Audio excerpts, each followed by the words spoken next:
Pada tahun 2025, fenomena aneh terjadi saat makam kuno tiba-tiba bermunculan di bumi. Di dalamnya, tersimpan benda canggih misterius yang disebut relik.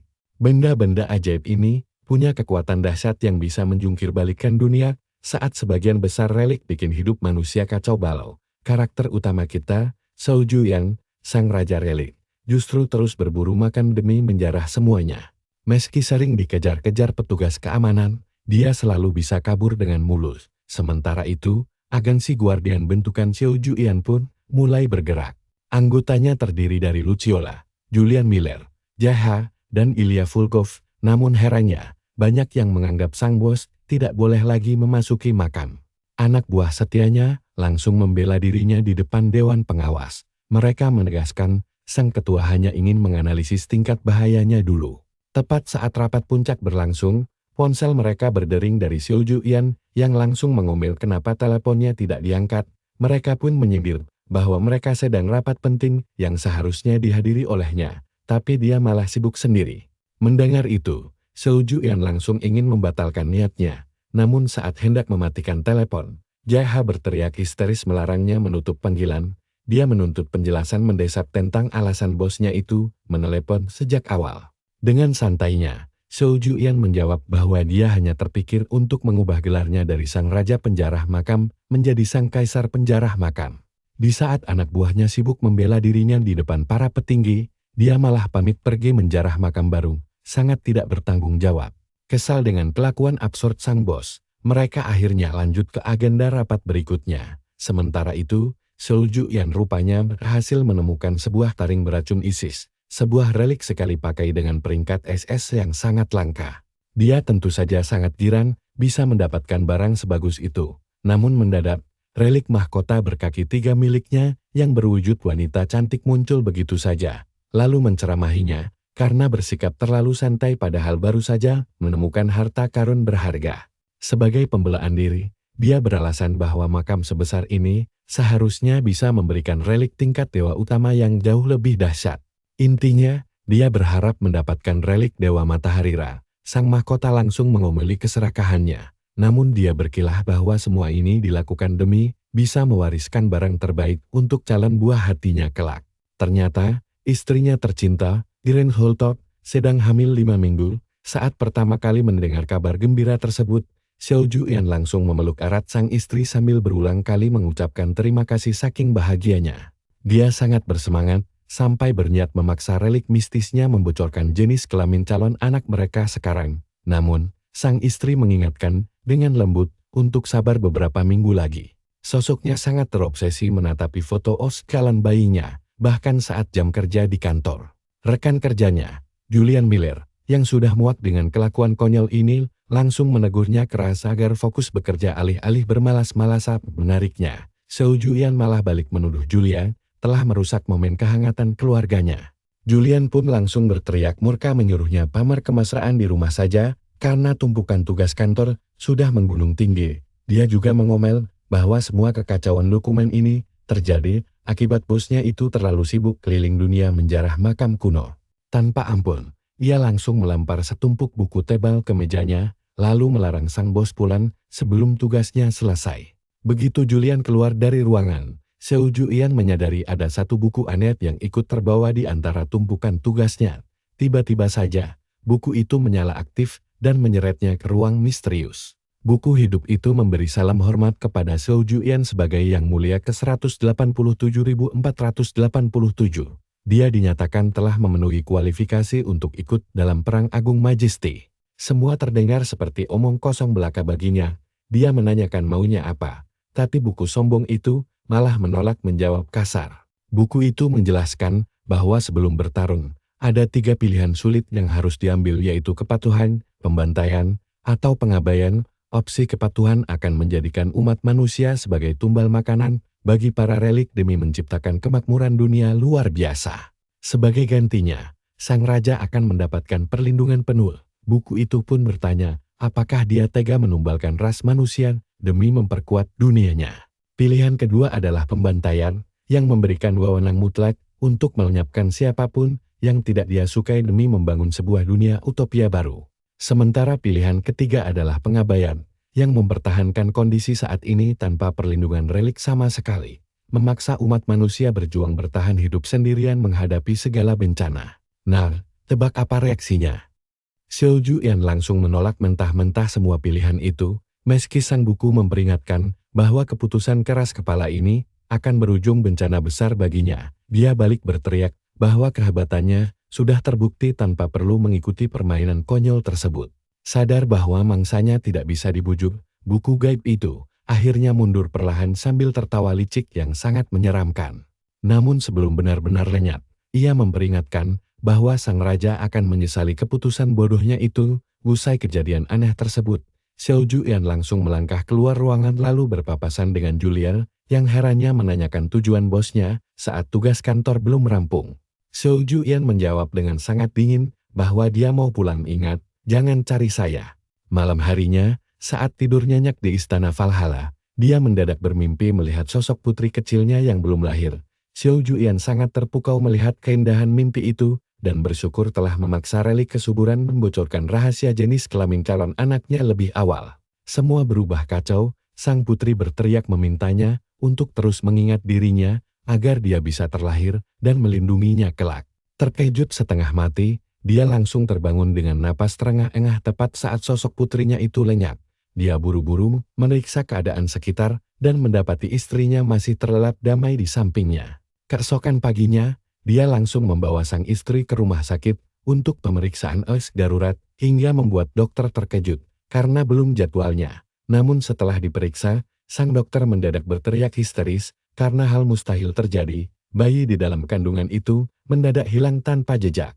Iren langsung tersentak shock luar biasa. Sang suami pun sampai terbelalak tak percaya. Sang dokter benar-benar panik setengah mati, because secara medis peristiwa aneh ini sangat tidak masuk akal dan belum pernah terjadi sepanjang sejarah kedokteran dunia. Di saat kakao itu, buku misterius kemarin tiba-tiba muncul kembali. Kalian ingatkan peringatan licik darinya kemarin? Xiao Juyan pun kini hanya bisa terpaku penuh rasa frustrasi. Begitu sampai di rumah, Xiao Juyan langsung memanggil benang Elitiai yang merupakan relik kesuburan. Relik itu muncul dengan kesal sambil mengingatkannya bahwa fungsinya bukanlah untuk meramal jenis kelamin bayi semata. Sebenarnya, benang ajaib peringkat A peninggalan dewi kelahiran ini berfungsi mendeteksi kondisi janin secara mendalam. Namun, Xiao Juyan segera menegaskan bahwa bukan itu alasan utamanya memanggil relik berharga tersebut sekarang. Xiao Juyan hanya ingin memastikan kondisi bayinya baik-baik saja, dan untungnya, sang benang ajaib bersedia membantu pelacakan. Setelah mendeteksi energi gaib, benang itu memastikan bahwa bayinya masih hidup namun posisinya telah dipindahkan paksa ke dimensi lain, sehingga membuatnya mustahil untuk bisa terlahir secara normal. Kabar buruk ini jelas membuatnya murka dan langsung mendesak lokasi pemindahan tersebut. Sayangnya sang relik pun tidak sanggup melacaknya lebih jauh.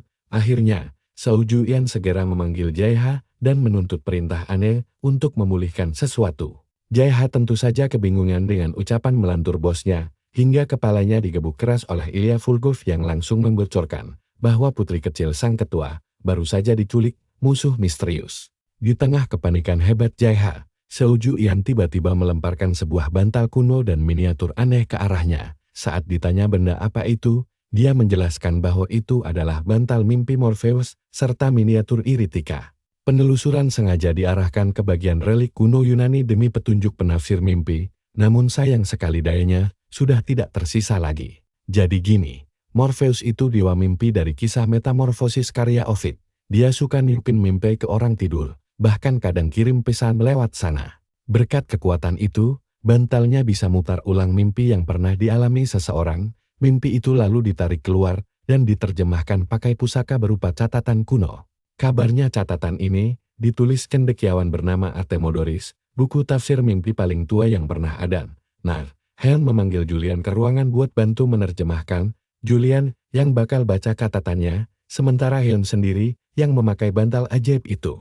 Begitu catatan kuno dan bantalnya selesai direstorasi total, semuanya langsung diserahkan ke Julian. Hen berbaring di bantal itu dan langsung terseret masuk ke alam mimpi lama yang sama. Tapi pas Julian mau beraksi, catatannya malah menggila, menembakkan gelombang tak kasat mata sampai kacamata Julian pecah dan bantalnya terbakar hebat. Iren langsung panik menghampiri suaminya dan menanyakan keadaannya, yang langsung ditenangkan oleh Julian. Tapi tetap saja, Iren tidak mau ambil risiko dan buru-buru membalut kepala suaminya. Dengan mata memerah, Julian memberitahu Hyun kalau dia sempat mendapat sedikit petunjuk. Ternyata, pusaka-pusaka itulah yang membisiki putri kecil Hyun agar tidak usah lahir ke dunia. Mendengar itu, dia kebingungan dan bertanya kenapa pusaka-pusaka itu tega bertindak begitu. Julian pun mengungkap rahasia besar berdasarkan penglihatannya. Mereka takut anak itu lahir karena kekuatannya terlalu mengerikan. Julian menjelaskan kalau sisa-sisa kekuatan mengerikan itulah yang muncul sebagai mimpi buruk pusaka kuno tadi sampai hancur berkeping-keping karena tidak kuat menahan besarnya energi mimpi tersebut. Sambil menatap kacamatanya yang retak, Julian memperingatkan bahwa musuh mereka minimal berada di peringkat SFC. Hyun langsung tersentak menyadari dirinya harus berhadapan dengan pusaka tingkat dewa. Nah, disinilah kejutan berikutnya muncul.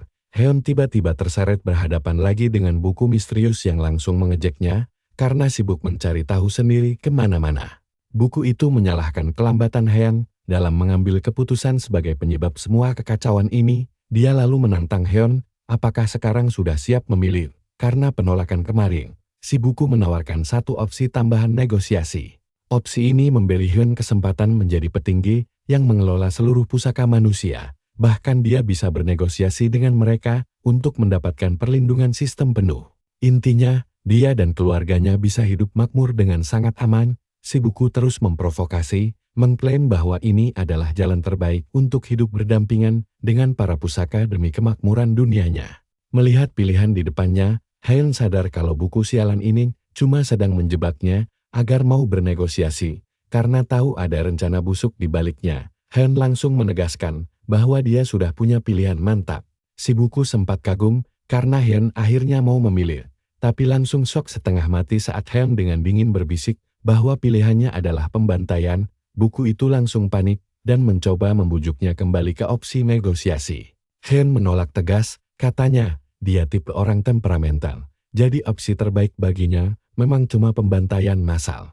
Terpaksa, buku itu memberikan efek penguat pembantaian kepada Hyun, memberinya otoritas mutlak untuk melenyapkan siapapun yang dia benci. Tanpa buang waktu, si buku langsung menyodorkan daftar rekomendasi nama dan bertanya siapa mangsa pertama yang ingin dia habisi. Dengan penuh percaya diri, Hyun menjawab dia ingin menghapus seluruh entitas pusaka di dunia. Sontak si buku langsung memprotes keras tindakan gila itu.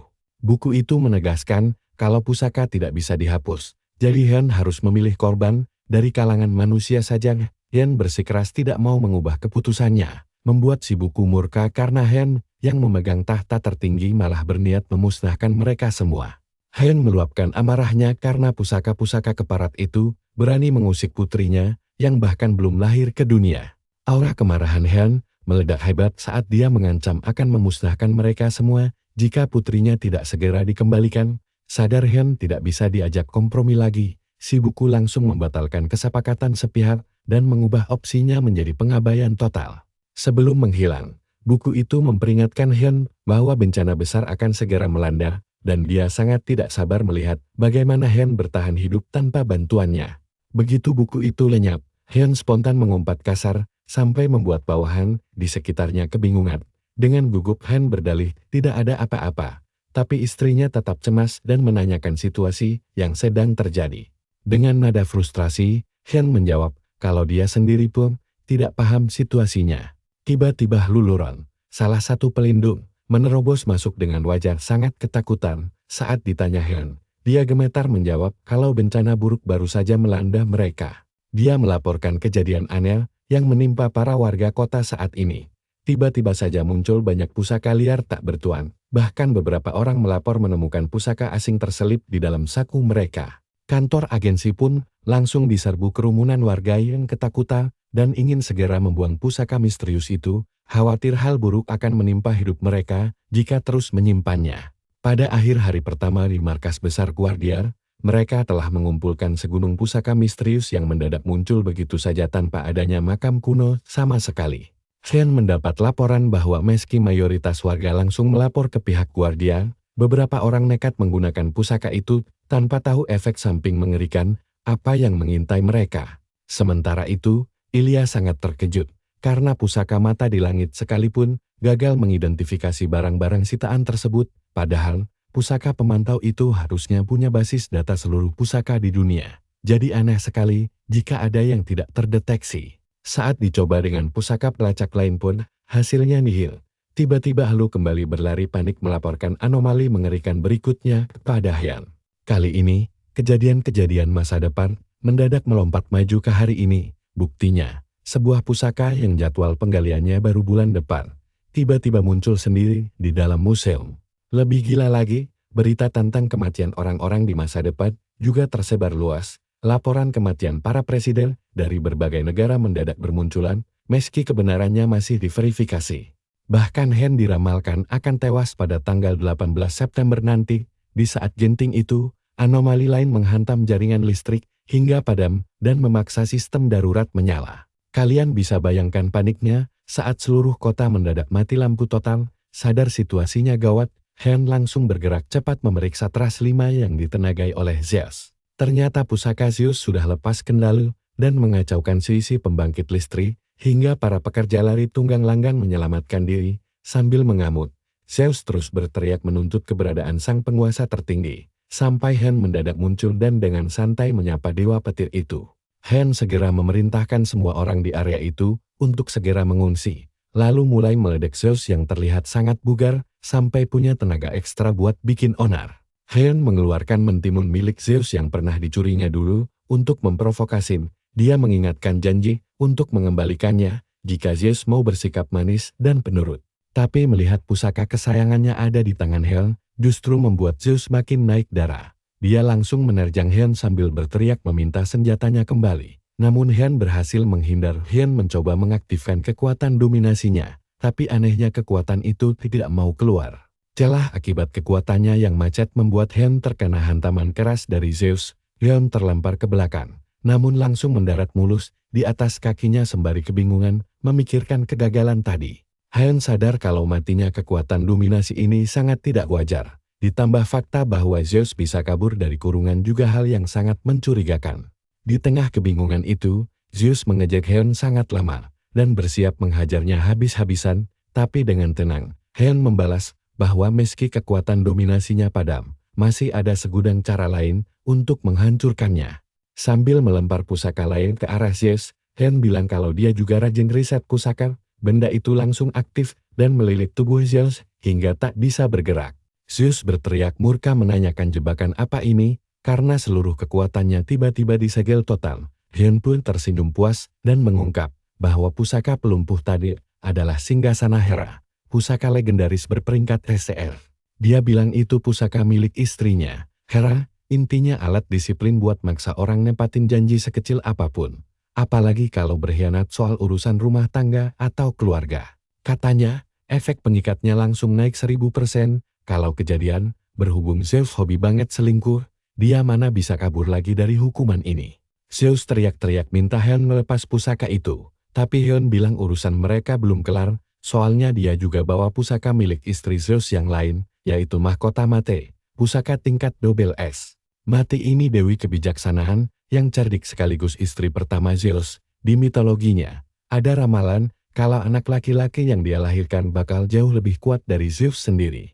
Makanya Zeus langsung menelannya bulat-bulat, tapi dia sudah terlanjur hamil, lalu melahirkan dan membesarkan anak itu di dalam perut Zeus sendiri. Untungnya bagi Zeus anak itu ternyata perempuan. Terus suatu hari Zeus migrain parah, sampai minta dewa api membelah kepalanya. Dan saat itulah, seorang dewi dewasa dengan senjata lengkap mendadak keluar dari kepalanya. Siapa lagi kalau bukan dewi perang Athena. Hyan lalu mengubah pusaka itu jadi sarung tinju besi biar bisa dipakai buat gebukin Zeus. Dia langsung menerjang dan menghajar kepala Zeus sampai pingsan seketika. Hyan mengomeli Zeus. Kudunya dia fokus saja kerja jadi genset listrik alih-alih bertingkah macam-macam begitu. Habis bikin pingsan, Hyan menyuruh dia memulihkan Zeus. Tapi dia malah heran dan bertanya kenapa harus digebukin begitu padahal pusakanya tinggal ditaruh di kepala saja.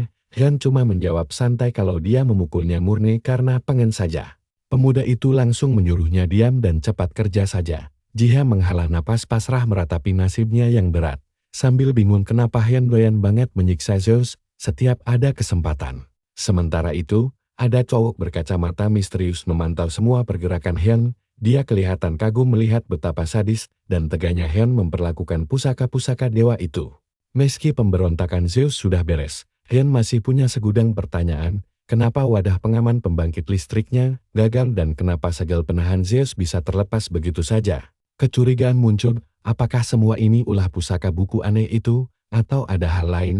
Pas dia lagi mencari jawabannya, keanehan lain mendadak muncul. Televisi tiba-tiba menyala sendiri, menampilkan siaran langsung eksekusi mati. Di panggung eksekusi itu langsung terlihat dewa kehancuran Set, lalu dewa kesuburan, dan dunia bawah Osiris, serta Anubis si dewa kematian. Sontak Hyun kaget melihat dewa-dewa Mesir itu nongol di televisi dan bertanya-tanya apa yang mereka rencanakan. Detik itu juga, Jiha berlari panik ke dalam ruangan memberitahu kalau semua gawai dan komputer juga menayangkan siaran yang sama. Mereka sudah mencoba mematikannya, tapi layarnya tetap saja bandel menyala lebar. Benar saja kata Jiha, seluruh layar di dunia menampilkan hal serupa seolah-olah semua mesin diretas massal, dan orang-orang mulai panik. Situasi mendadak berubah jadi makin mengerikan. Pembawa acara bertopeng itu mengumumkan kalau ini saatnya penonton mengadili siapa yang berdosa. Tiba-tiba, seorang pria dengan tangan terikat ke belakang muncul tepat di bawah pisau pancung raksasa. Terdakwa ini dituduh menculik dan membunuh anak-anak lalu buron selama 7 tahun. Pembawa acara bertanya pada juri, apakah mereka setuju hukuman mati, dan para juri bertopeng itu langsung bersorak setuju menyuruh Algojo segera membunuhnya. Semua dikira cuma bercanda, sampai akhirnya pisau pancung jatuh memisahkan kepala pria itu. Jiha langsung histeris memegangi Hyun, karena tidak menyangka mereka benar-benar membunuh orang itu. Sang Algojo kemudian menyeret penjahat lain, yang dituduh pura-pura kelaparan demi dapat jatah bantuan sosial 3 kali lebih banyak. Algojo menyebutnya dosa mencemari distribusi yang adil, lalu meminta persetujuan juri untuk hukuman mati. Jiha melongo mendengarnya. Karena tidak percaya ada orang mau dipancung cuma gara-gara berbohong perkara makanan. Jiha mengira mereka cuma menggertak saja, tapi sedetik kemudian, kepala orang itu langsung menggelinding lepas. Jiha berteriak pada Hyun menanyakan, apa siaran gila ini boleh tayang, karena bisa bikin penonton trauma berat, dan tepat saat itu juga, sebuah nomor telepon untuk sponsor mendadak muncul di layar televisi. Hyun yakin nomor itu tidak biasa, dan cuma bisa tahu, kalau langsung menelponnya. Begitu dia memencet tombol panggil, lantai di bawah kaki mereka mendadak runtuh total. Tanpa sempat berpikir, mereka berdua jatuh bebas dari langit dan langsung mendarat darurat di dalam ruangan siaran eksekusi tersebut. Jiha panik setengah mati, tapi Hyun malah lega tebakannya tepat sasaran. Dia langsung mengeluarkan tombak andalannya demi mengakhiri drama gila ini secepatnya. Dia membidik alat pancung, lalu melempar tombaknya hingga hancur berkeping-keping sekali serang. Para juri langsung mengamuk menyoraki Hyun karena merusak acara. Tapi pembawa acara bilang tidak usah khawatir karena Hyun adalah target eksekusi selanjutnya. Si pembawa acara menuduh Hyun bersalah karena mengejek para hakim, memperlakukan pusaka semaunya, dan bahkan berani menempatkan dirinya di atas para dewa. Pisau pancung mendadak muncul di atas leher Hyun, tapi dia berhasil menahannya sebelum terpenggal. Hyun menghancurkan pisau itu, lalu berseru, kalau merekalah yang harusnya diadili. Para dewa terkejut, namun Hyun langsung bergerak menyerang. Dia melompat menerjang mereka, mengincar Osiris duluan, sambil menuduhnya melakukan kejahatan kabur dari rumah. Tinjuan Hyun membuat kepala Osiris terpental jauh, lalu dia mengincar Set yang dituduh makar pada tuannya sebelum memukulnya keras-keras. Terakhir dia menghajar Anubis, karena ikut menyetujui rencana jahat ini. Tapi setelah ketiganya tumbang, mereka mendadak bangkit lagi secara ajaib. Si pembawa acara pun mengejek Hyun, kalau dia tidak akan bisa menghentikan eksekusi ini. Sadar ada yang aneh, Hyun berpikir kalau dia harus bertarung dengan niat menghancurkan segalanya. Dia lalu mengeluarkan sebilah pisau bernama taring beracun Isis, yang dia dapat saat menjarah makam waktu itu. Senjata ini bisa melumpuhkan musuh lewat cara yang sangat unik, dan di antara banyak julukannya, Isis memang dikenal sebagai Dewi Sihir dan tipu daya. Konon, Isis pernah mengirim ular kobra beracun untuk menggigit Dewa Matahari Ra. Saat Ra sekarat kesakitan, Isis menawarkan kesembuhan dengan syarat Ra harus membisikkan nama aslinya, yang merupakan sumber kekuatan dan eksistensi mutlak sang dewa. Akhirnya Ra memberitahu namanya, yang kemudian diwariskan ke putra Isis, Horus. Set tiba-tiba menerjang Majus, sambil mengejek Hyun. bertanya apa gunanya pisau kecil yang dia pegang itu. Tebasan cepat dilancarkan Hyun, sambil membisikkan nama asli Seth, yaitu Sketri, si pembawa kekacauan. Serangan dahsyat itu langsung merobohkan Seth seketika, hingga membuat Osiris benar-benar terbelalak kaget. Belum sempat Osiris mencerna apa yang terjadi, Hyun tahu-tahu sudah berada di belakangnya sambil membisikkan nama aslinya, Asar, sang raja kematian. Tebasan berbentuk silang langsung melenyapkan Osiris dari hadapannya. Hyun lalu menghabisi Anubis dengan memanggil nama aslinya, Inu, penguasa kuburan. Jia sampai melongo melihat betapa gampangnya Hyun membantai mereka semua. Padahal dari tadi, sudah dibilang buat santai saja, Jia masih saja mengeluh, kalau memulihkan mereka bakal menguras energinya. Tapi mendadak, Hyun melakukan hal tak terduga dengan menebas kepala Jia hingga putus. Rupanya Hyun sudah sadar, kalau Jia di sampingnya itu palsu karena ada orang lain yang menyamar memakai wajah temannya itu. Begitu kepala itu putus, seluruh makhluk di ruangan langsung meleleh, membuktikan kecurigaan Hyun kalau semuanya palsu. Tiba-tiba saja, dalang aslinya merobek tubuh Jia palsu dan merangkak keluar. Anehnya, wujudnya benar-benar mirip Jia asli. Tapi Hyun berusaha menepis pikiran kalau itu temannya, dan lalu bertanya, apa maunya membuat tipuan murahan begini? Jia palsu itu pun menjawab, kalau tebakan Hyun memang tepat, tapi dia bukanlah Jia yang Hyun kenal. Sosok itu mengangkat tangannya memamerkan cincin keagungan di jarinya, membuat Hyun terbelalak kaget dan berteriak menanyakan, kapan bajingan itu mencuri cincin miliknya juga. Tapi Hyun sadar cincinnya masih terpasang di jari, dan saat itulah si Yu palsu bilang kalau dia bukan satu-satunya raja di sini. Hyun langsung shock berat, sampai-sampai dia terpaksa nanya ke Yu, sebenarnya siapa dia ini? Begitu balik ke markas, Ja sama Julian langsung melongo melihat ada orang yang mirip banget sama mereka lagi mondar-mandir. Yu langsung meluruskan kesalahpahaman ini, dia bilang kalau dia adalah raja dari lini masa lain. Dengan sombongnya dia pamer kalau di dunianya dia itu penguasa tertinggi, bikin Ja langsung nanya maunya apa, soalnya di dunia tempat dia numpang ini, Hyun adalah raja mereka yang sah. Yu malah mengejek Hyun sebagai raja gak guna, gara-gara Hyun sama sekali gak sadar kalau dunianya sendiri sebenarnya sudah mulai hancur lebur.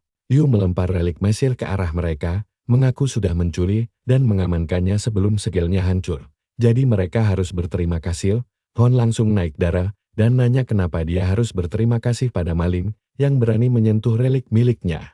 Hyun curiga dan nanya apa Yu juga yang membebaskan Zeus. Tapi Yu menjawab kalau Zeus lepas gara-gara relik bermasalah itu sendiri. Dia bahkan mengaklaim dialah yang menahan kekuatan itu agar tidak lepas. Penuhnya Yu memperingatkan kalau relik tingkat dewa sampai mengamuk, dunia mereka bakal kiamat. Menurutnya, nasib dunia ini bakal tragis seperti dunianya yang sudah punah. Yu menambahkan, dunia mereka ini sebenarnya lini masa yang sangat makmur, penuh manusia dan relik melimpah. Bakal jadi bencana besar kalau lini masa ini sampai hancur. Hyun yang jengah akhirnya mendesak Yu. Apa maksudnya soal akhir dunia yang terus dia bahas dari tadi? Dengan muka super serius, Yu menjawab, kalau omongannya itu harfiah, karena ada relik tingkat dewa yang berkeliaran di multiverse untuk menghancurkan berbagai dunia. Tiba-tiba Jun, wadah sang raja, yang merupakan relik peringkat triple S, muncul dan mengaku tahu siapa pelakunya. Yu yang melihat Jun langsung melotot shock, karena harta karun itu kabarnya cuma ada sepasang di seluruh dimensi.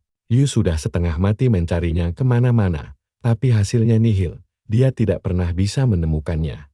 Yu heran kok Jun bisa sesantai ini, padahal dunia lain lagi pada hancur. Jun dengan santai menjawab, kalau dia cuma fokus melindungi raja yang sudah lolos ujiannya. Jun lalu menatap Hyun dan bertanya, apa dia pernah dengar tentang sang pencipta relik, pandai besi pertama yang mengubah sejarah manusia menjadi relik? Saat makhluk-makhluk dari pujaan ingatan manusia malah balik meremehkan manusia, si pandai besi bangkit melawan. Dia menempa mereka menjadi alat yang bisa dipakai manusia, dan begitulah sejarah terciptanya relik, serta tatanan dunia baru dimulai. Tapi ada kisah-kisah yang menolak tatanan ini. Mereka amoh dikurung dalam wujud relik, lalu membuang wujud fisik mereka dan kembali menjadi legenda yang berniat menguasai umat manusia sekali lagi. Yu bilang sangat gampang mengenali mereka sebagai dewa tertentu, karena dalam pemberontakan ini, semuanya tingkat dewa. Nempat di dengkotnya adalah Rai, Enki, Vishnu, dan Noah. Intinya, Mereka mewakili 4 peradaban raksasa. Lantas saja Hon langsung sadar kenapa relik-relik dari peradaban besar ini belum pernah muncul sama sekali.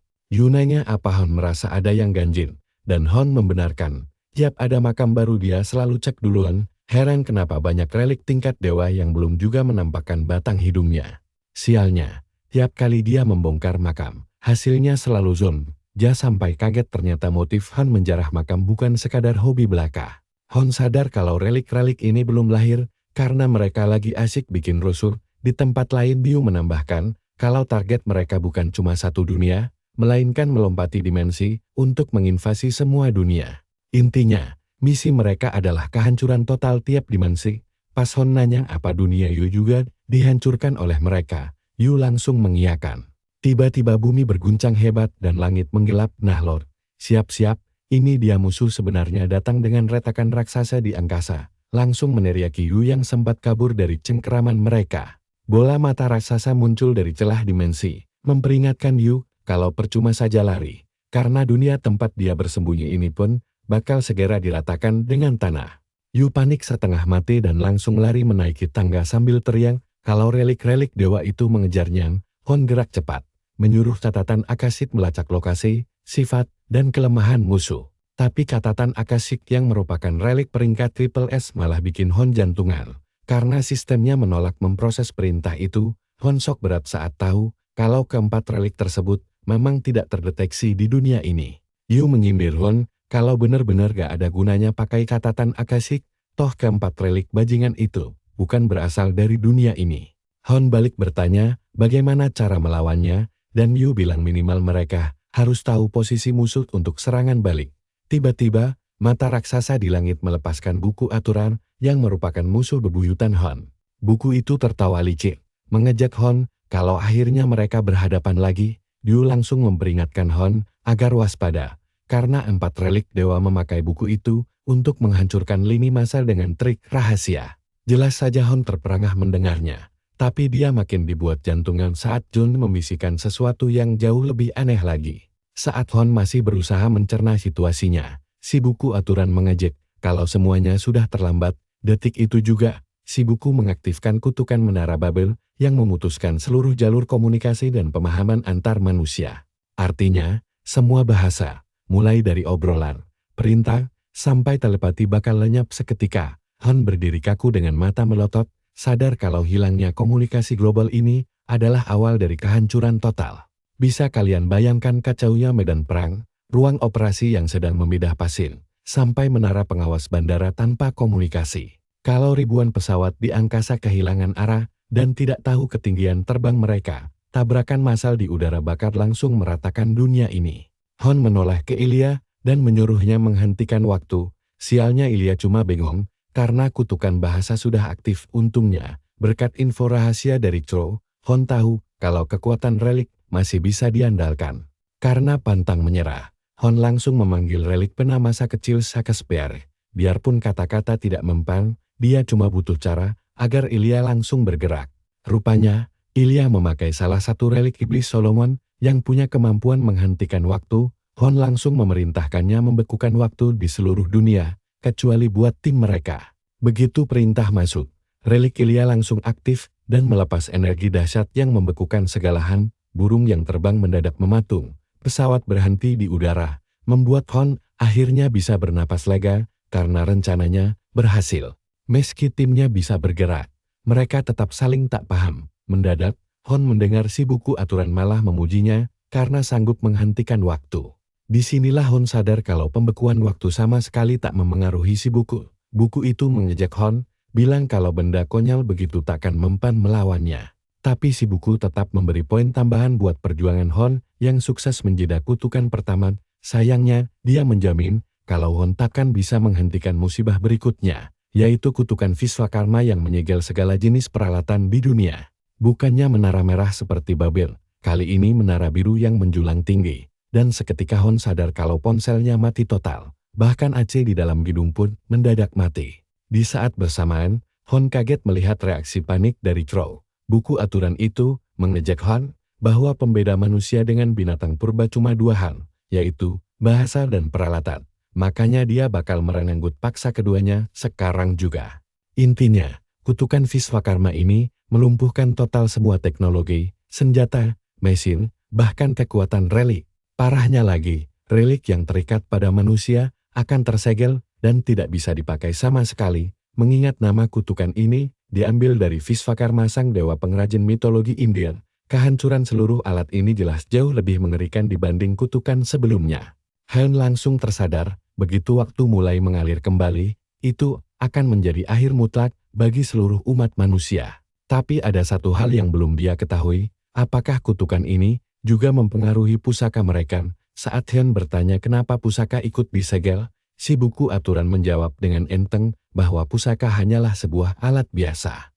Jelas Han menolak konyolnya jawaban itu. Dia langsung merebut paksa pena untuk menulis perintah, menyuruh semua pusaka mengingat asal-usul mereka. Memakai bait-bait indah karya Shakespeare, dia memerintahkan bahwa pusaka memiliki hak istimewa untuk lolos dari kutukan karena mereka tercipta dari susunan bahasa, ingatan, dan cerita. Han juga menegaskan kepada si buku bahwa dia tidak akan tertipu kebohongan konyol itu.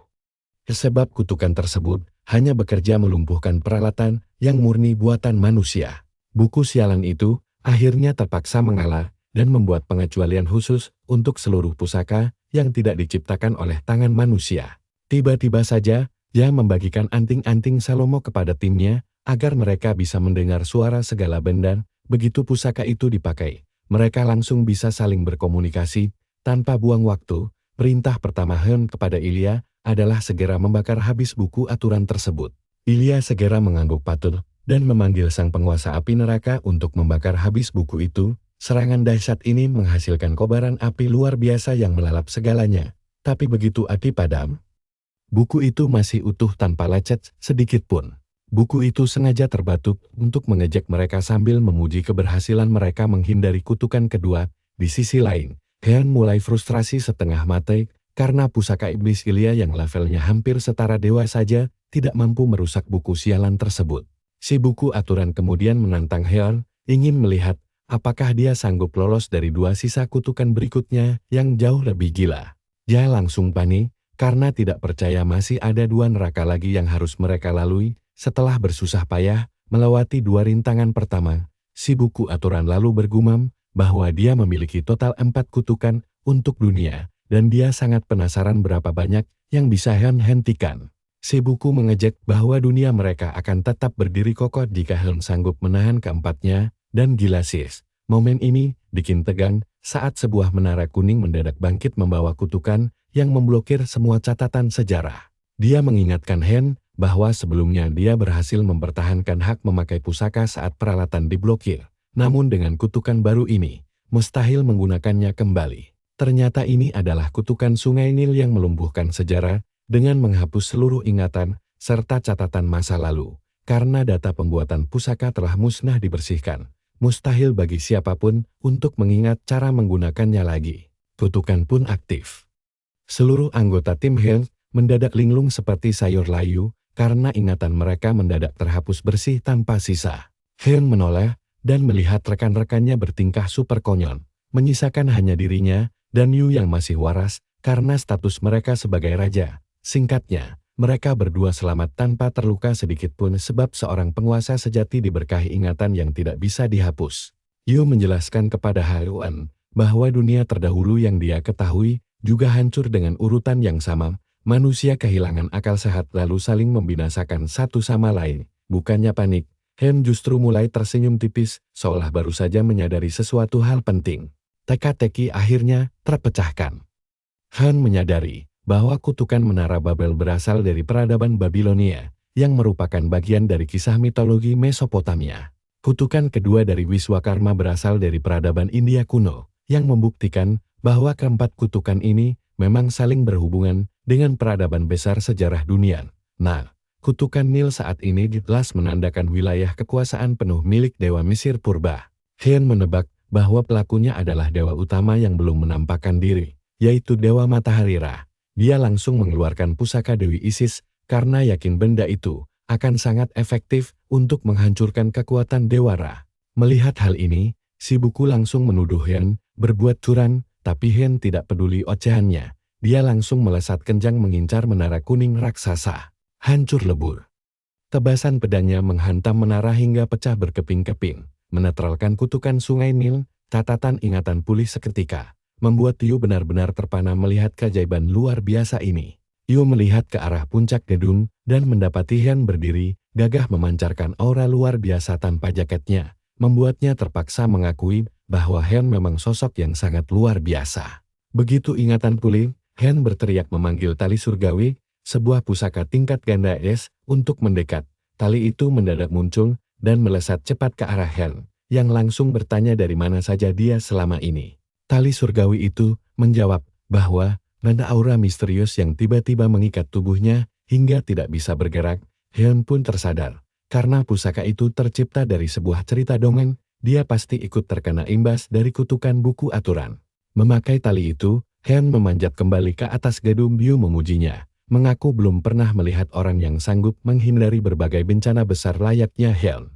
Melihat semua rencananya berantakan, si buku aturan mulai frustrasi berat meski masih sempat memuji kegigihan Hen, tapi dia memperingatkan bahwa sebentar lagi dia akan menghancurkan berkeping-keping sisa harapan terakhir yang dimiliki pemuda itu. Buku aturan segera mengaktifkan kutukan keempat milik Fuxi, yaitu penolakan atas harapan. Ini adalah kutukan mengerikan yang merampas seluruh rasa optimis dan menghapus bayangan tentang adanya bantuan dari pihak manapun di dunia. Hen sama sekali tidak terkejut, karena kutukan pamungkas ini berasal dari peradaban besar Tiongkok. Pada dasarnya, Fuxi adalah sosok legendaris yang mengajari manusia menulis dan memberikan simbol bagua agar mereka bisa meramal masa depan. Han menyadari hasrat Fuxi yang selalu ingin mengintip ke masa depan kini justru berubah menjadi kutukan besar yang melenyapkan seluruh harapan hari esok.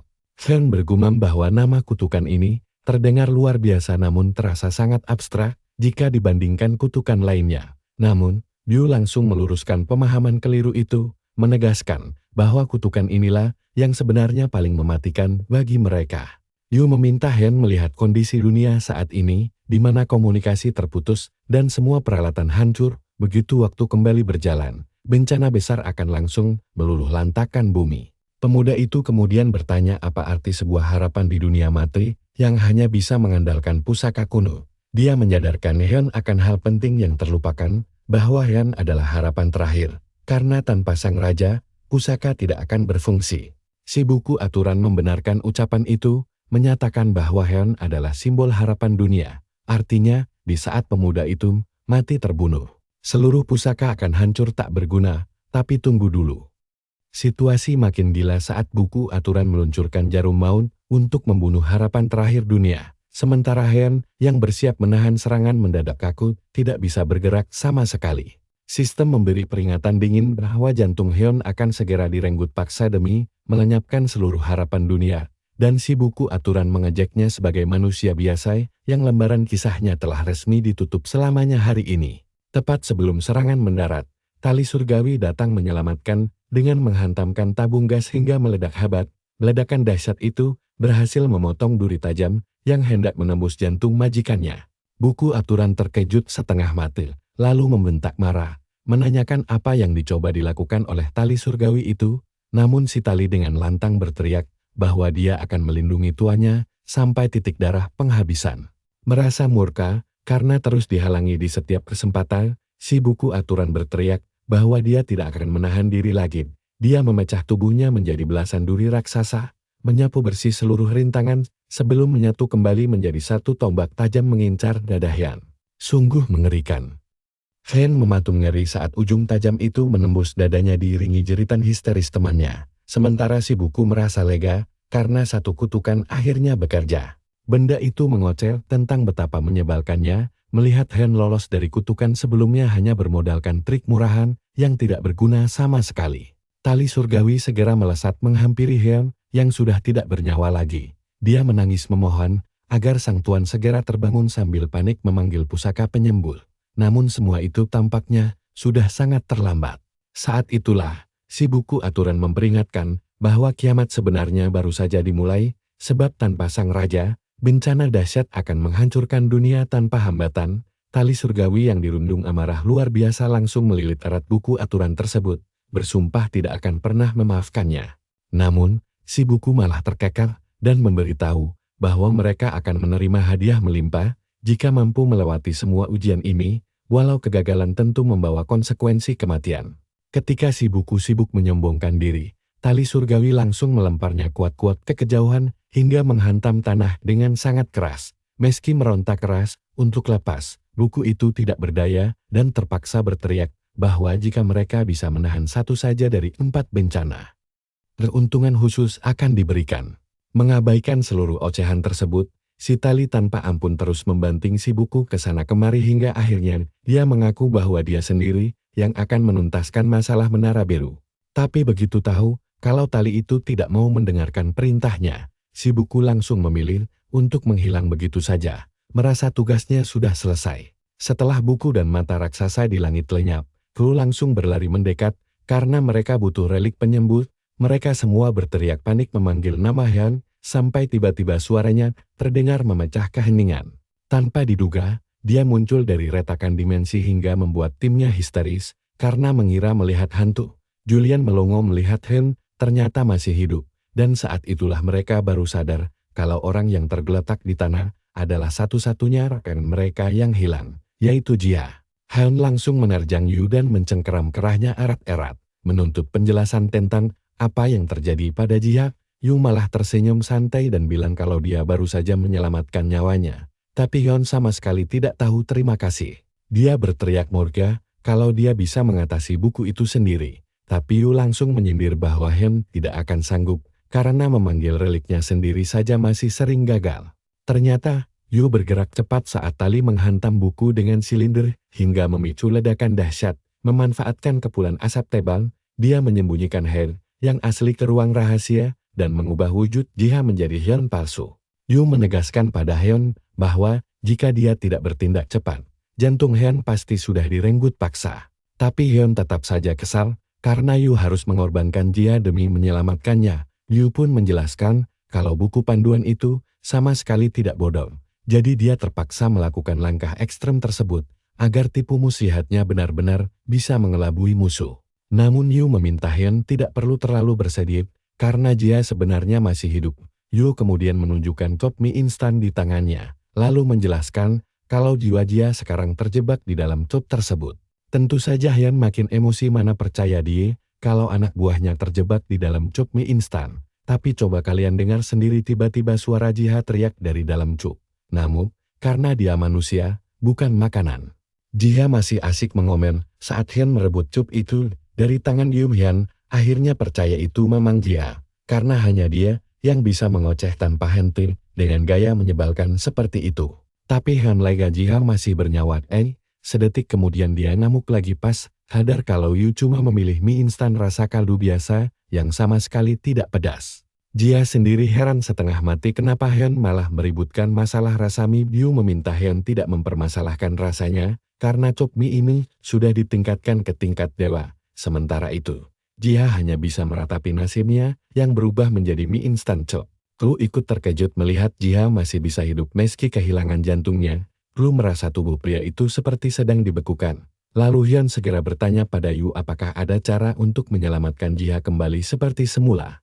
Yu menjawab bahwa mereka hanya perlu merebut kembali jantung Jia. Ini adalah kesempatan emas bagi mereka untuk melancarkan serangan balasan kepada para relik dari 4 peradaban besar. Karena musuh mengira Hyun sudah mati. Kesalahan terbesar musuh adalah Hyun masih hidup dan dunianya masih bisa mengoperasikan berbagai relik. Yu menjelaskan bahwa dunia mereka sangat unik karena saat ini hanya dunia yang bekerja sama dengan 4 peradaban besar yang bisa menggunakan relik. Yu memuji Hyun sebagai sosok yang istimewa. Karena meski sudah menjelajahi banyak dimensi, dia belum pernah menemui orang sehebat Hyun. Dia kagum karena Hyun mampu lolos dari kutukan Wiswakarma, dan bahkan sanggup mematahkan kutukan milik Ra dengan menggunakan bilah pedang Isis. Yu sangat yakin kalau hanya Hyun yang mampu membalikkan keadaan pelik ini. Karena alasan itulah, dia mengajak Hyun untuk bekerja sama dengannya demi menghancurkan kekuatan dari 4 relik peradaban besar tersebut. Demi meyakinkan Hyun, Yu berjanji bahwa aliansi ini akan membantunya merebut kembali jantung Jia, dan yang terpenting, menemukan putrinya yang diculik langsung dari rahim Iren. Hyun terkejut bagaimana Yu bisa tahu soal putrinya yang hilang sebelum lahir. Untuk meredakan kecurigaan Hyun, Yu buru-buru beralasan kalau dia hanya tidak sengaja mendengarnya, lalu menjamin bahwa menghancurkan relik pemberontak akan membawa anaknya kembali. Seketika Hyun teringat betapa hancurnya perasaan dia saat memeluk dan menenangkan Irene ketika calon putri mereka tiba-tiba menghilang tanpa jejak. Selagi Hyun mempertimbangkan tawaran itu, Yu menambahkan bahwa relik-relik pemberontak bersembunyi di dimensi Amaterasu. Dia menjelaskan kalau Dewi Amaterasu berhasil menyembunyikan dirinya agar tidak diubah menjadi relik. Dan tempat persembunyiannya kini dimanfaatkan sebagai markas oleh relik dari 4 peradaban besar tersebut. Usut punya usut, Dewi Amaterasu yang bersembunyi ini merupakan Dewi Matahari dalam mitologi Jepang. Sang Dewi murka lalu bersembunyi di gua setelah adik laki-lakinya, Susanoo, sang Dewa Badai, mengamuk brutal. Selama dia bersembunyi, dunia menjadi gelap gulita hingga para dewa harus menggelar pesta meriah dan menari agar dia mau keluar dari persembunyiannya. Heran-heran Dewi itu sangat lihai bersembunyi sampai sangai bisa lolos dari kutukan yang mengubah makhluk menjadi relik. Walau bersembunyi, 4 dewa pemberontak tetap mengirim buku panduan untuk merusak garis waktu dan menaklukkan para penguasa dimensi. Penguasa yang menolak tunduk akan dicabut jantungnya secara paksa. Persis seperti kejadian mengerikan yang hampir saja dialami oleh Hyun sendiri. Hyun mulai penasaran kenapa relik pemberontak mengincar jantung para penguasa, membuat Yu tersadar kalau dia memang belum menjelaskan bagian penting itu. Begitu seseorang naik ke tingkat penguasa, jantung mereka bukan lagi organ tubuh manusia biasa, karena para penguasa adalah poros dari garis waktu dunia mereka. Jantung tersebut bertransformasi menjadi jantung penguasa yang berfungsi sebagai inti dari dunia itu sendiri. Menurut penjelasan Yu, 4 relik pemberontak berniat mengumpulkan semua jantung tersebut untuk membatalkan kutukan relik yang mengikat mereka. Intinya mereka mau pakai jantung para penguasa buat menghapus aturan dasar bahwa semua cerita terlahir sebagai relik. Gila banget kan, pantas saja Hyun sampai shock setengah mati mendengar hal yang tidak masuk akal ini. Yu meyakinkan bahwa itu sangat mungkin karena satu penguasa saja sudah cukup kuat untuk mengubah aturan dunia mereka sendiri. Jadi jika beberapa jantung penguasa berhasil dikumpulkan, mereka bahkan bisa mengubah aturan tertinggi semesta. Hal ini membuat Hyun langsung memutuskan saat itu juga untuk bekerja sama dengan Yu demi menyelamatkan Jihad. Meski sekarang hanya berwujud chop mie instan yang mengenaskan, Jihad tetap merasa sangat terharu melihat tekad kuat Hyun untuk menolongnya. Di sisi lain, Hyun sudah bertekad bulat untuk menyerbu markas relik pemberontak dan menghancurkan rintangan apapun demi membawa pulang putrinya serta merebut kembali jantung milik Jihad. Yu senang mendengarnya dan menyarankan agar mereka segera pergi menggunakan relik perjalanan dimensinya. Namun Hyun mendadak memotong ucapannya, lalu mendesak Yu untuk menjelaskan bagaimana bisa dia tahu persis lokasi buku panduan itu berada. Dia berdalih bahwa dia bisa melacak sisa energi dari buku panduan itu, alasan yang bagi Hyun terdengar mencurigakan dan terlalu mengada-ada. Tapi Hyun tidak mau memperpanjang masalah dan meminta waktu untuk menstabilkan dunianya dulu. Karena semua teknologi manusia akan hancur begitu waktu kembali berjalan. Belum lagi ada kendala komunikasi antar dimensi yang masih belum mereka temukan solusinya. Hyun memerintahkan timnya untuk menggunakan relik terbang guna mengamankan pesawat yang melayang di langit. Julian mengeluh karena kekurangan tenaga untuk menurunkan semua pesawat itu selagi waktu masih berhenti. Lilia mengingatkan Hyun bahwa mereka tetap harus menyelesaikan masalah komunikasi terlebih dahulu. Karena itu, Lilia menyarankan untuk membuat salinan relik penerjemah lalu membagikannya kepada semua orang. Sayangnya, satu-satunya orang yang ahli menduplikasi relik skala besar sekarang berwujud chop mie instan. Membuat pekerjaan itu mustahil dilakukan. Tepat saat Hyun teringat kalau Yu bisa membantu, tiba-tiba suara tiupan trompet emas bergaung keras di udara, memotong pembicaraan mereka begitu saja. Mereka serempak menoleh ke arah sumber suara dan melihat seberkas cahaya merah menyala terang di antara deretan trompet itu. Cahaya itu melebar menjadi portal dimensi dan terdengar gema suara yang mengumumkan bahwa dunia ini sudah memenuhi syarat untuk diinvasi karena penguasanya telah tiada.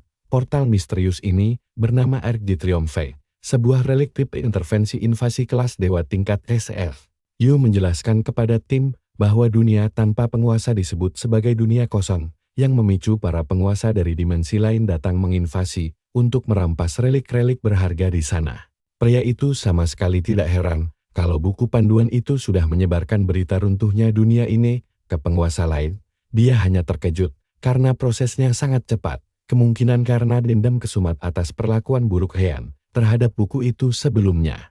Namun Heian malah tertawa meremehkan invasi tersebut sambil memanggil tombak legendaris Gungnir, sebuah relik kelas dewa tingkat TCR.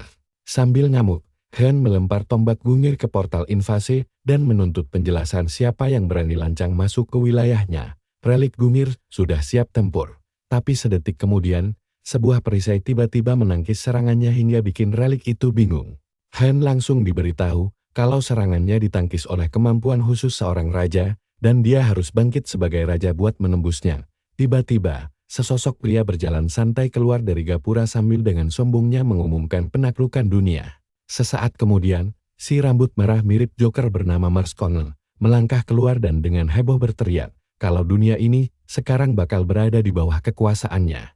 Mars lalu memeriksa buku aturan soal kutukan yang melanda dunia, dan dia lumayan kagum melihat 2 dari 4 kutukan ternyata sudah berhasil diselesaikan.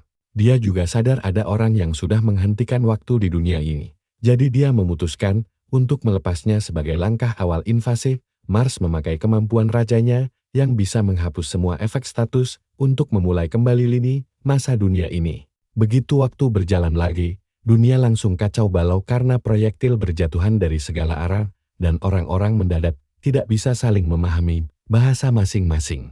Melihat kekacauan itu, tim Heian langsung bergerak cepat buat menghentikan Mars. Julian terbang ke langit menunggangi binatang buasnya menuju ke arah gapura sambil berteriak menyuruh Mars menghentikan kegilaan ini. Dia memperingatkan kalau jalur komunikasi masih mati, jadi pesawat bisa jatuh kapan saja dari langit. Tapi, Mars malah senang mendengarnya, karena makin banyak korban jiwa berarti makin banyak relik terlepas dari pemiliknya. Hal yang sangat dia inginkan. Mendengar ucapan itu, Julian sadar mereka sedang menghadapi orang gila, jadi percuma saja mencoba bernegosiasi dengannya. Heian setuju kalau sifat Mars sangat menyebalkan, sementara kru menyahut kalau Mars melakukan ini pakai kemampuan raja. Jun kemudian mengingatkan Heian kalau buku aturan juga menyisakan kemampuan khusus untuknya. Tepat saat itu, Sultas Tali Emas mengeluarkan versi mini dari buku aturan untuk Heian yang baru saja Jun temukan. Sembari Heian mengambil buku itu, John berkata kalau dia akan merapikan bagian pentingnya agar Heian lebih mudah membacanya. Dari situ Heian tahu kalau kemampuan pertamanya adalah titah mutlak yang bisa mengabulkan permintaan demi kemenangan, tapi kemampuan ini tidak bisa dipakai untuk menghidupkan kembali dunia atau orang mati, juga tidak bisa menciptakan sesuatu dari kekosongan. Permintaan ini cuma bisa digunakan 1 kali per raja dan begitu diucapkan, efeknya sama sekali tidak bisa dibatalkan. Kemampuan kedua adalah perekam titik regresi masa depan untuk menyimpan momen waktu tertentu. Sedangkan yang ketiga adalah pengubah pengaturan. Intinya, dengan kemampuan ketiga ini dia bisa seenaknya mengubah satu aturan di garis dunia, tapi dibatasi hanya 1 objek saja.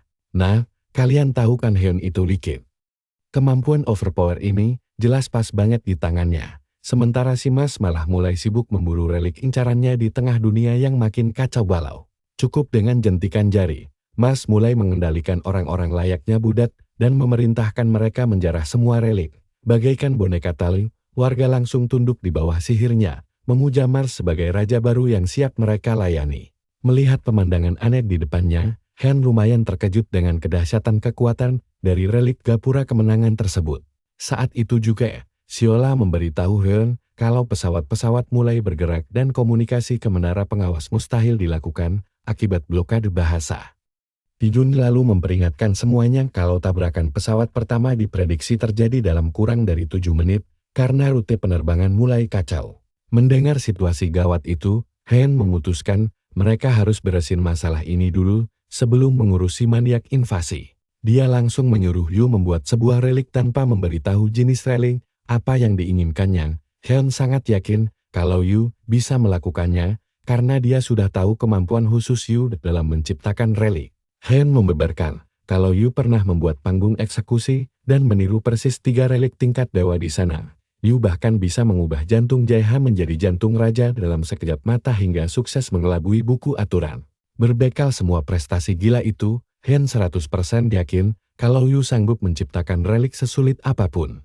Supaya Yu tidak kabur dari tanggung jawab, Hen mengingatkan bagaimana dia berbuat ular saat pertama kali mereka bertemu, bahkan mengubah Jaeha menjadi mie ramen lezat. Tanpa menunggu jawaban, tali dewa langsung melilit erat tangan Yu agar dia tidak bisa melarikan diri. Yu akhirnya pasrah tanpa membantah, tapi dia bilang ke Heon kalau dia cuma bisa membuat relik dari struktur cerita yang diketahuinya. Heon langsung menyuruhnya santai saja, karena otaknya sendiri adalah kamus berjalan soal segala jenis relik. Heon kemudian menyebutkan ayat Alkitab Kejadian 11, karena di dalamnya berisi penggalan kisah tentang Menara Babel. Memanfaatkan celah dari ayat ini, Heon menyuruh Yu membuat relik baru demi membalikkan efek kutukan Babel. Omong-omong soal Kejadian 11 ayat 1, disinilah Menara Babel dimulai saat seluruh dunia masih menggunakan satu bahasa yang sama. Berkat kesamaan bahasa itu, orang-orang berkumpul untuk mendirikan kota dan menara tinggi yang menyentuh langit hanya demi mencari nama bagi diri mereka. Tapi Tuhan tidak menyukai hal itu, karena jika manusia terus dibiarkan, mereka bakal menjadi sangat sombong dan kuat.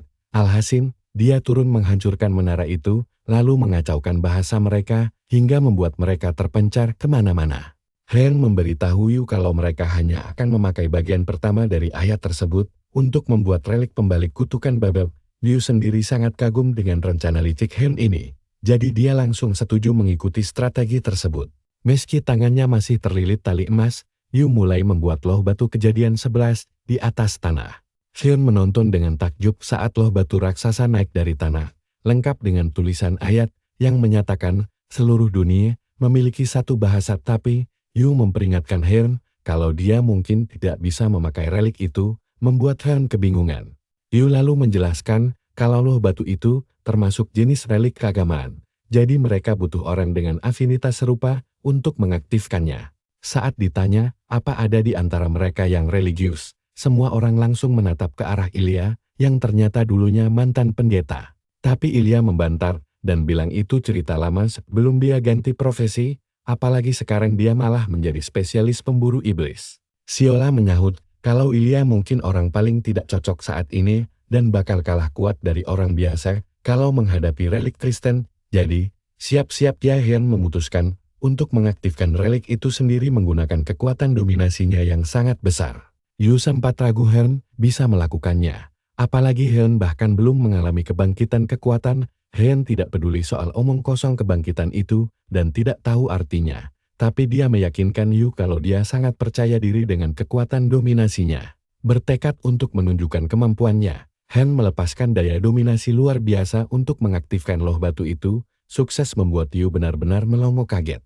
Begitu aktif, relik tingkat dewa itu langsung menyatukan bahasa seluruh makhluk hidup, termasuk manusia, hewan, relik, dan semua ciptaan yang bernyawa. Sinar emas meledak dari loh batu saat aktif, seketika membatalkan sihir perbudakan Mars, dan mengembalikan kesadaran warga. Begitu terbebas, semua orang mendadak bisa saling mengerti lagi, bahkan hewan sekalipun, karena semua makhluk bernyawa kini berbicara dalam satu bahasa. Heon akhirnya bisa bernapas lega, setelah tahu seluruh bahasa di dunia telah disatukan kembali menjadi satu bahasa. Tali emas langsung memujinya karena berhasil melakukan keajaiban itu, sedangkan Yu cuma bisa melongo melihat tindakan mengerikan yang dilakukan Heon. Jun segera mendapat kabar kalau semua pesawat berhasil menghindari tabrakan karena komunikasi kembali berjalan lancar. Dengan hilangnya hambatan komunikasi, orang-orang di kota mulai bergegas mencari tempat perlindungan, sementara Mars mengamuk karena rencana indahnya hancur total. Tapi sayangnya bagi Mars, saat ini upayanya sia-sia karena relik loh batu telah menghapus hierarki dan perbedaan antara penguasa dan rakyat biasa. Menaklukkan dunia dengan gapura kemenangan pun kini menjadi hal yang mustahil.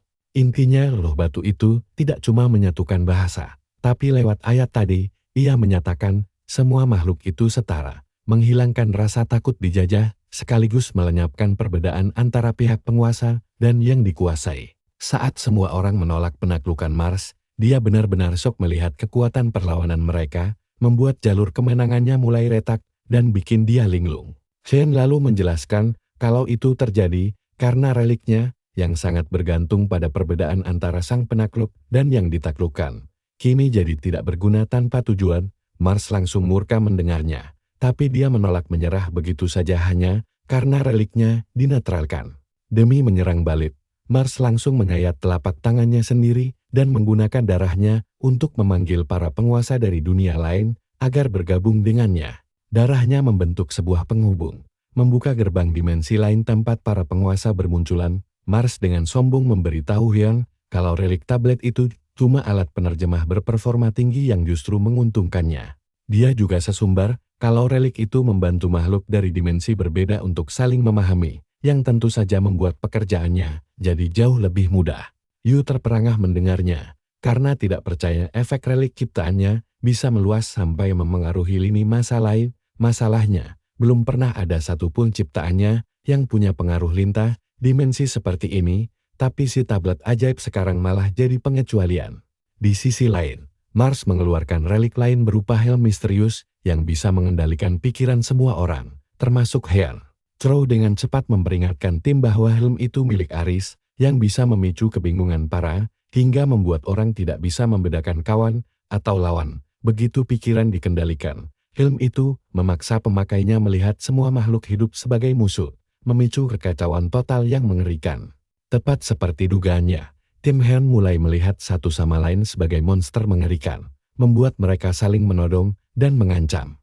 Kalian bayangkan saja kelucuannya aja masih terjebak jadi micuk, membuatnya aman dari helm itu. Sialnya, sekarang semua temannya malah sangat ingin melahapnya. Untungnya, sebelum Ja tertangkap, Yu yang masih sadar langsung menyambarnya sambil berjuang menahan efek helm itu. Sambil menatap teman-temannya yang bertingkah seperti zombie, Yu bersikap seolah ini bukan pertama kalinya dia berhadapan dengan relik Aris. Dia lalu melihat ke bawah gedung, tempat dunia luar sudah berubah menjadi kacau balau karena orang-orang saling menyerang tanpa arah. Sementara itu, Mars menikmati mahakaryanya dan menyuruh mereka bertarung sampai mati karena kini semua manusia sudah setara. Dia memanfaatkan celah yang sebelumnya digunakan Hyun untuk menghancurkan relik kemenangan miliknya.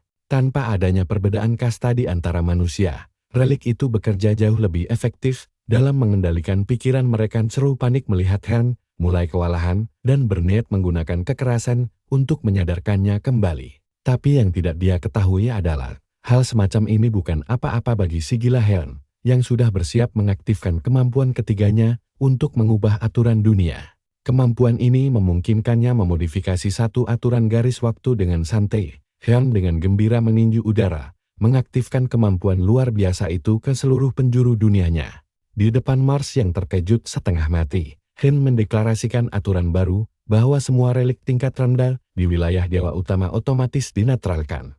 Begitu aturan itu berlaku, helm Aris langsung kehilangan kekuatannya, membuat Mars terbelalak kaget saat efek pencucian otaknya sirna. Helm yang dipakai semua orang langsung hancur berkeping-keping dan mengembalikan kesadaran mereka. Hyun lalu dengan bangga mengingatkan Mars bahwa meski Aris adalah dewa perang dalam mitologi Yunani, posisinya masih di bawah Zeus. Untuk membuktikannya, Hyun langsung mengaktifkan tombak Zeus, yang merupakan relik tingkat dewa utama. Nah, disinilah si musuh akhirnya sadar kalau dia sudah salah cari lawan. Tamatlah riwayatnya menghadapi relik tingkat dewa utama ini. Kombinasi maut ini membuatnya sadar bahwa dia baru saja memicu kemarahan penguasa sejati dunia ini. Sementara itu, seringai licik terpancar di wajah Hyun saat dia menikmati detik-detik kehancuran Mars yang masih bersikeras menolak kalah begitu saja. Jadi, dia mengumumkan bahwa penguasa dunia ini masih hidup dan memerintahkan sekutunya menangkap Hyun. Para sekutu itu segera menyesuaikan koordinat mereka, melacak detak jantung Hyun untuk segera meringkusnya. Saat musuh mulai mengepung posisi mereka, tim Hyun mendesak semua orang untuk segera meninggalkan atap sebelum terlambat. Tiba-tiba, uap panas mengepul dari Kopramenja, membuat Yu heran siapa yang menuangkan air mendidih ke sana. Ja bersikeras tidak ada yang melakukannya, tapi dia sendiri juga kebingungan. Uap tersebut dengan cepat menyebar ke seluruh kota, menciptakan kabut tebal yang menghalangi musuh untuk melacak posisi mereka. Ternyata, uap itu muncul karena Ja tanpa sadar mengaktifkan kemampuan naluri bertahan hidupnya, yang menyalakan fungsi pertahanan darurat dan mode penyamaran dalam wujud makanan Chop. Hyun sangat terkejut melihat Ja punya kemampuan unik seperti itu, yang membuktikan kalau dia sekarang memang sudah resmi menjadi relik. Namun, Ja menolak julukan barunya itu dan bersikeras bahwa dirinya masih manusia biasa. Senang dengan kemampuan baru Ja, Han menyadari dia bisa memanfaatkan kabut ini untuk menyergap musuh yang berani mengacau di dunia milik si gila. Hyun pun langsung memanggil senjata taring beracun ISIS dan menghilang ke dalam kabut tebal demi menyergap Mars, yang saat ini sudah panik setengah mati sambil terus waspada mencari keberadaan Hyun. Tepat saat Mars mengira situasi sudah aman, Hyun tiba-tiba melesat keluar dari kabut sambil membawa Ja di pundaknya dan langsung menusukkan pisaunya sebelum musuh sempat bereaksi.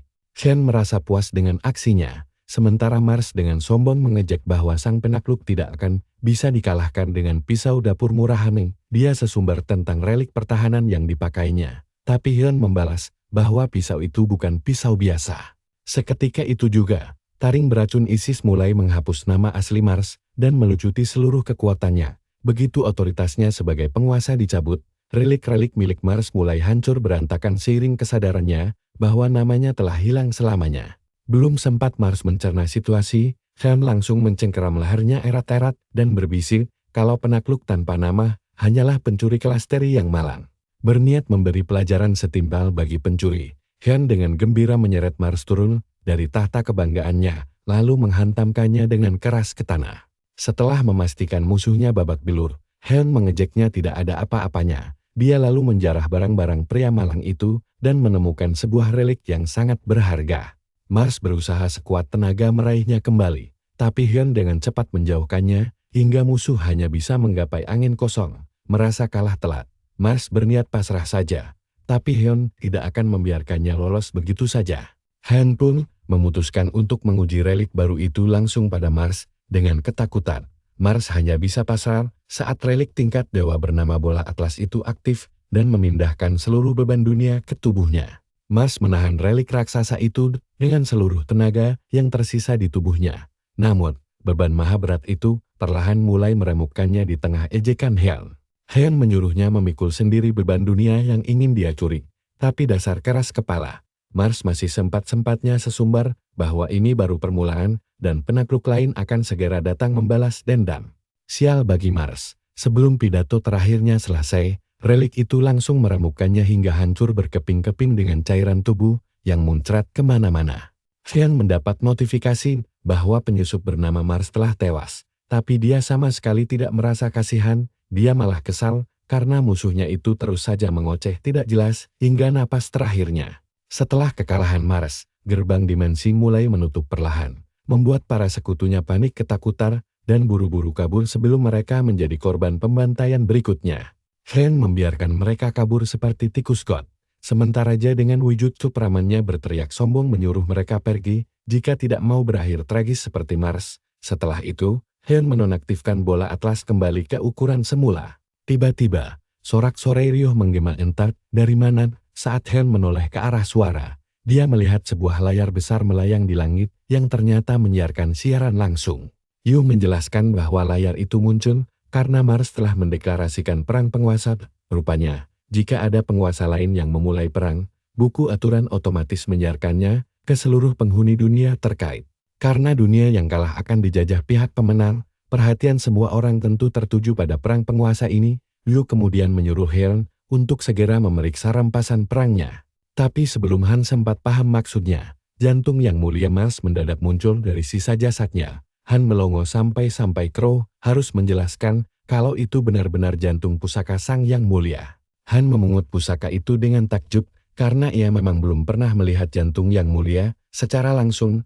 Crow lalu menjelaskan kalau pusaka itu bisa dipakai untuk menyerap sekaligus menguasai kemampuan tempur milik Mars. Saking kagetnya mendengar penjelasan itu, Han terus mengamati jantung di tangannya. Sementara Jun penasaran, apakah Han serius ingin menyerap kemampuan khusus Mars yang disebut otoritas penakluk. Baru mendengar namanya saja sudah bikin Han kegirangan, ia langsung berteriak mantap bakal mengambil kekuatan tersebut. Sebelum rekan setimnya sempat melarang, Han langsung menyerap kemampuan itu sambil penasaran, apakah jurus ini mirip kekuatan penaklukan milik Ketua Kuan. Setelah menyerapnya, Han mendapatkan kemampuan tingkat S baru dari jantung tersebut yang diberi nama bertarunglah sesama kalian. Saat diaktifkan, jurus ini membuat atasan dan bawahan saling menganggap satu sama lain sebagai musuh. memicu mereka untuk langsung saling bantai. Han merasa lumayan kecewa, karena ia sebenarnya berharap mendapat jurus yang bisa dipakai mendominasi orang lain, namun Crow menjelaskan bahwa kemampuan pusaka biasanya akan berubah sendiri agar lebih cocok dengan kepribadian si penyerap. Kalian dengar itu? Ja sampai terbahak-bahak meledek kemampuan baru ini sangat cocok untuk Han yang hobi bikin onar di mata musuh. Han ini memang sudah sah jadi iblis tulen. Kesal disamakan dengan iblis, Han mengancam akan menyiram Ja dengan air panas. Saat mereka asik bercanda, buku aturan tiba-tiba muncul lagi dan shock berat mendapati Han ternyata masih hidup. Han mengejek buku itu karena mudah sekali dikelabui, membuat si buku aturan makin naik darah karena lelah menghadapi manusia gila sepertinya. Parahnya lagi, Han malah menuntut hadiah karena sudah berhasil melewati uji coba tersebut. Meski sangat kesal, buku aturan tidak punya pilihan lain selain mematuhinya karena itu memang bagian dari perjanjian awal. Dengan terpaksa, buku itu akhirnya memberi Han gelar yang mulia kekacauan, gelar sakti yang langsung meningkatkan auranya secara drastis. Tapi seperti biasa, selalu ada nasib buruk di balik keberuntungan, karena gelar ini membuat berbagai insiden buruk terus membuntuti Han. Bahkan peluang diserang pusaka liar juga sedikit meningkat, karena muak melihat wajah Han. Buku aturan langsung menghilang setelah menyumpahinya agar cepat mati. Setelah semuanya beres, Han memutuskan segera pergi bersama Yu demi menyelamatkan putrinya, sekaligus menemukan kembali jantung Ja. Ia meminta rekan-rekannya tetap berjaga di markas sementara ia memburu buku aturan tersebut. Jia mendoakannya agar tetap aman. Tetapi ia langsung kecewa berat saat Han menjelaskan bahwa ia juga harus ikut sebagai ransum darurat. Berikutnya, Han meminta Yu untuk memandu jalannya menemui buku aturan seperti rencana awal mereka. Tapi rekan-rekan Han bersikeras untuk ikut mendampinginya daripada membiarkannya pergi bersama peniru mencurigakan yang mirip sekali dengan Ja. Yu juga menyarankan Han membawa kelompoknya, memperingatkan bahwa variabel tak terduga lain bisa saja muncul, persis seperti insiden tablet kuno yang sempat menyerang mereka. Ilya dan Siola terus mendesak agar Han membawa rekan terpercaya dibanding si penipu ini. Namun Han menegaskan bahwa mereka tidak boleh mengosongkan markas agar tidak diserang musuh luar. Yu setuju dan mengingatkan bahwa musuh lain bisa menyerang kapan saja. Ditambah lagi buku aturan mungkin bakal merilis misi dadakan. Persis seperti penjelasan sebelumnya, mereka akan mendapat keuntungan jika berhasil dan hukuman berat jika gagal. Han lalu memberitahu rekan-rekannya bahwa tugas menjaga lini dunia ini sangat penting. Jadi mereka harus fokus menyelesaikan misi agar ia bisa mengumpulkan banyak bonus untuk memperkuat dirinya. Usai memberi arahan, Han meminta mereka menjaga markas bersama istrinya, Iren. Tepat saat itu, sang istri datang dan mendengar suaminya akan pergi jauh, membuatnya cemas kalau misi Han kali ini sangat berbahaya. Tetapi Han meyakinkannya bahwa ia harus tetap pergi demi membawa pulang putri mereka. Ia juga mengingatkan istrinya bahwa suaminya ini adalah seorang raja, jadi ia berjanji tidak akan pernah pulang dengan tangan kosong. Iren tersentuh saat Han memintanya untuk percaya, jadi ia mencoba tenang. Namun ia tetap mengancam akan membuat Han bangkrut jika tidak pulang dalam keadaan utuh tanpa luka sedikit pun. Begitu sepasang kekasih ini selesai berpelukan, Yu tiba-tiba mengeluarkan sebutir kacang yang membuat Han kebingungan saat melemparkannya ke tanah. Yu menjelaskan bahwa biji kecil mirip lelucon ini sebenarnya adalah pusaka penembus dimensi. Nahlon, kacang kecil tadi langsung tumbuh menjulang secepat kilat menembus awan, sampai bikin burung-burung yang sedang terbang santai kaget setengah mati. Teman-teman Han melongo karena pusaka lintas dimensi ini ternyata terinspirasi dari kisah dongeng Jack dan pohon kacang. Yu lalu memberitahu mereka bahwa mereka bisa menuju dunia lain dari puncak pohon tersebut. Hal ini membuat Han agak ragu karena ia membayangkan berapa lama waktu yang dibutuhkan untuk mendaki sampai ke puncak. Sadar mereka butuh pusaka transportasi, Han melirik anak buah setianya yang langsung buang muka demi menghindarinya. Han tentu saja emosi karena baru saja mereka semua ribut ingin ikut pergi bersamanya. Tapi sekarang mendadak pura-pura hilang ingatan dan acuh tak acuh. Ilya mengingatkan kalau Han sendiri yang menyuruh mereka menjaga dunia ini. Siola dan Julian bahkan mengucapkan selamat jalan sambil menyuruhnya cepat pergi, membuat Han makin jengkal. Sementara Yu yang sudah mulai memanjat menyuruh Han berhenti mengeluh.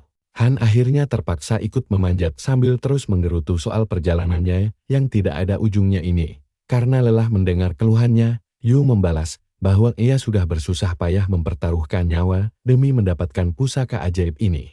Yu menyarankan Han menganggap panjatan ini sebagai latihan otot, tapi ia sama sekali tidak tertarik punya badan kekar berotot. Tanpa tunda-tunda, Han langsung memanggil tali surgawi miliknya untuk membantunya mendaki, dan tali itu siap mengantarnya ke atas dengan percaya diri. Merasa bangga, Han memamerkan trik cerdiknya, lalu meluncur ke puncak, membiarkan Yu menderita latihan otot sendirian. Yu menuduhnya curang, tapi Han dengan santai menjawab kalau ini namanya menghemat tenaga. Sadar bahwa manusia harus bekerja cerdas, Yu akhirnya memohon untuk menumpang naik, tapi sepertinya rencana itu tidak berjalan mulus. Begitu sampai di ujung pohon kacang, Han terpukau melihat jajaran lini dunia yang indah, yang kemudian dikonfirmasi oleh Yu sebagai gerbang menuju dunia lain. Puas memandangi pemandangan itu, Han kembali fokus dan bertanya, kemana perginya buku aturan? Yu menunjuk ke arah yang diduga dilewati buku tersebut dan berjanji akan membukakan jalan tepat di atas pintu masuknya. Saat batang pohon memanjang ke arah gerbang dunia baru, Han bingung apakah mereka harus merangkak turun, tapi tanpa basa-basi, Yu langsung lompat begitu saja. Setelah lompatan gila itu, Dia hampir kehabisan napas dan baru sadar kalau ia sempat pingsan akibat benturan jatuh. Begitu mengumpulkan kesadarannya kembali, ia melihat Yu dan Han sedang menatap kosong ke arah kota penuh warna di depan mereka. Mereka diberitahu bahwa saat ini mereka berada di dunia bernama Cangkir Dionis, tempat efek status kota kegilaan sedang berlangsung. Han merasa tempat ini sangat aneh dan heran, mengapa semua orang membawa cangkir di tangan mereka. Sekilas, Han merasa dunia ini baik-baik saja dan tidak tampak hancur. Tapi Yu, dia sangat tidak setuju dengan kesimpulan itu. Saat sekelompok orang lewat dengan bertingkah mabuk sambil menyuruh semua orang menyerahkan tubuh pada pusaka, Han mencium bau alkohol menyengat dari arah selokan. Ia lekas menutup hidungnya karena sadar ada bau aneh lain di sana. Sistem kemudian memberitahu Han bahwa ada kandungan zat adiktif berbahaya yang terdeteksi di udara. Memperhatikan orang-orang di jalanan, Han akhirnya setuju kalau mereka semua memang sudah tidak waras lagi. Yu menjelaskan bahwa Yang Mulia di setiap lini bebas mengelola dunianya sesuka hati, dan di kota ini, penguasa sengaja membuat rakyatnya mabuk berat demi melumpuhkan akal sehat mereka. Dengan cara ini, apapun yang dilakukan sang penguasa, tidak akan ada yang berani melawan atau mengganggu. Yu lalu menunjuk ke gedung paling megah di kota. Menduga itu adalah istana tempat tinggal sang penguasa sekaligus tujuan si buku aturan pergi. Karena sudah muak dengan hawa menyejukkan di dunia baru ini, Han langsung bergegas menuju ke arah sana, bertekad menyelesaikan urusan ini secepat mungkin. Namun sebelum Han melangkah pergi, Yu menyuruhnya memeriksa pergelangan tangannya terlebih dahulu. Han menunduk dan terkejut mendapati tato angka biru misterius terukir di sana, membuatnya bertanya-tanya apa artinya. Yu syok setengah mati. Dia melihat angka di pergelangan tangan Han sudah mencapai 50, padahal dia belum berbuat apa-apa, padahal batas maksimalnya 100. Han sendiri malah bingung dan tidak mengerti kenapa Yu panik. Dia juga melihat ada angka merah di tangan kiri Yu, selain angka biru di tangan kanannya. Yu pun menjelaskan, angka-angka ini adalah aturan mutlak yang mengendalikan seluruh dunia. Angka biru itu menunjukkan tingkat kewarasan, kalau angkanya tinggi, dia bisa bertahan waras lebih lama, tapi sialnya, tingkat kewarasan ini bakal terus merosot turun begitu saja, bahkan tanpa berbuat apa-apa. Sebaliknya, angka merah adalah tingkat kegilaan. Untuk memakai pusaka sakti, tingkat kegilaanmu harus sangat tinggi, tapi ada bayarannya. Makin gila dirimu, tingkat kewarasanmu bakal terkuras habis. Makanya, keseimbangan antara keduanya sangatlah penting. Han penasaran apa yang terjadi kalau kewarasannya mencapai 0. Yu menjelaskan, mereka bakal kehilangan kehendak bebas lalu berubah jadi boneka tak berotak, alias cuma jadi figuran game belaka. Kata Yu, sebagian besar penguasa tega mengubah penduduk dunia mereka menjadi figuran mati rasan. Tujuannya? Agar mereka bisa memerintah dengan mudah tanpa ada yang berani menghalangi jalan. Tapi Han jelas tidak suka ide konyol itu. Yu kemudian iseng menanyakan tingkat kegilaan Han, dan langsung terbelalak saat tahu angkanya mencapai 99. Terkejut bukan main. Yu heran dia sedang berhadapan dengan orang gila macam apa sekarang. Karena Han aslinya memang sudah tidak waras, Yu menjelaskan minimal butuh kegilaan 30 untuk memakai pusaka. Sedangkan angka 70 baru bisa jadi pengguna ahli. Tapi sekarang, Yu benar-benar bingung harus mengategorikan orang gila berangka 99 ini di mana. Yu sampai heran Han ini sebenarnya makhluk jenis apa dengan angka kegilaan 99. Dia bahkan bisa menggunakan pusaka tingkat emas di dunia terkutuk ini. Di sisi lain, Han malah senang karena bisa memakai pusaka tanpa kendala. Dia pun memutuskan lanjut mencari sang penguasa dunia. Tapi tunggu dulu, baru melangkah sebentar. Tingkat kewarasan Han langsung anjlok drastis dan membuatnya kebingungan setengah mati. Yu mengingatkan kalau kewarasannya bakal merosot karena kota ini mirip gelas alkohol raksasa. Jadi orang-orang bisa mabuk hanya dengan bernapas saja. Sementara itu, Han mulai panik karena angka kewarasannya terus turun drastis. Jia menyahut santai, jangan-jangan itu karena Han memang sudah tidak waras sejak awal. Jadi tidak ada gunanya lagi mencemaskan sisa-sisa kewarasan yang dia miliki. Naik pitam mendengar sindiran itu, Han mengancam akan merebus dia di dalam minuman keras, sampai dia memohon ampun. Tiba-tiba, embusan bau alkohol menyengat kembali menyerang hidungnya, membuat tingkat kewarasannya makin hancur lebur. Han mengeluh bahwa bau alkohol inilah sumber masalahnya. Seluruh kota, mulai dari jalanan sampai got dipenuhi aliran minuman keras. Dia pun menyuruh Yu segera membuat pusaka ajaib yang bisa melenyapkan bau menyengat itu. Yu tidak habis pikir bagaimana bisa Han menyuruhnya menciptakan pusaka baru saat tingkat kegilaannya sedang sangat rendah. Tapi Han yakin itu bisa dilakukan karena kekuatan penciptaan milik Yu sangatlah istimewa. Han berniat memakai pusaka pembuat hujan badai untuk menyapu bersih polusi udara dan saluran air kota seperti banjir bandang Nul. Merasa idenya cemerlang. Dia langsung mendesak Yu membuat pusaka hujan lebat bertema Bahtera Nuh.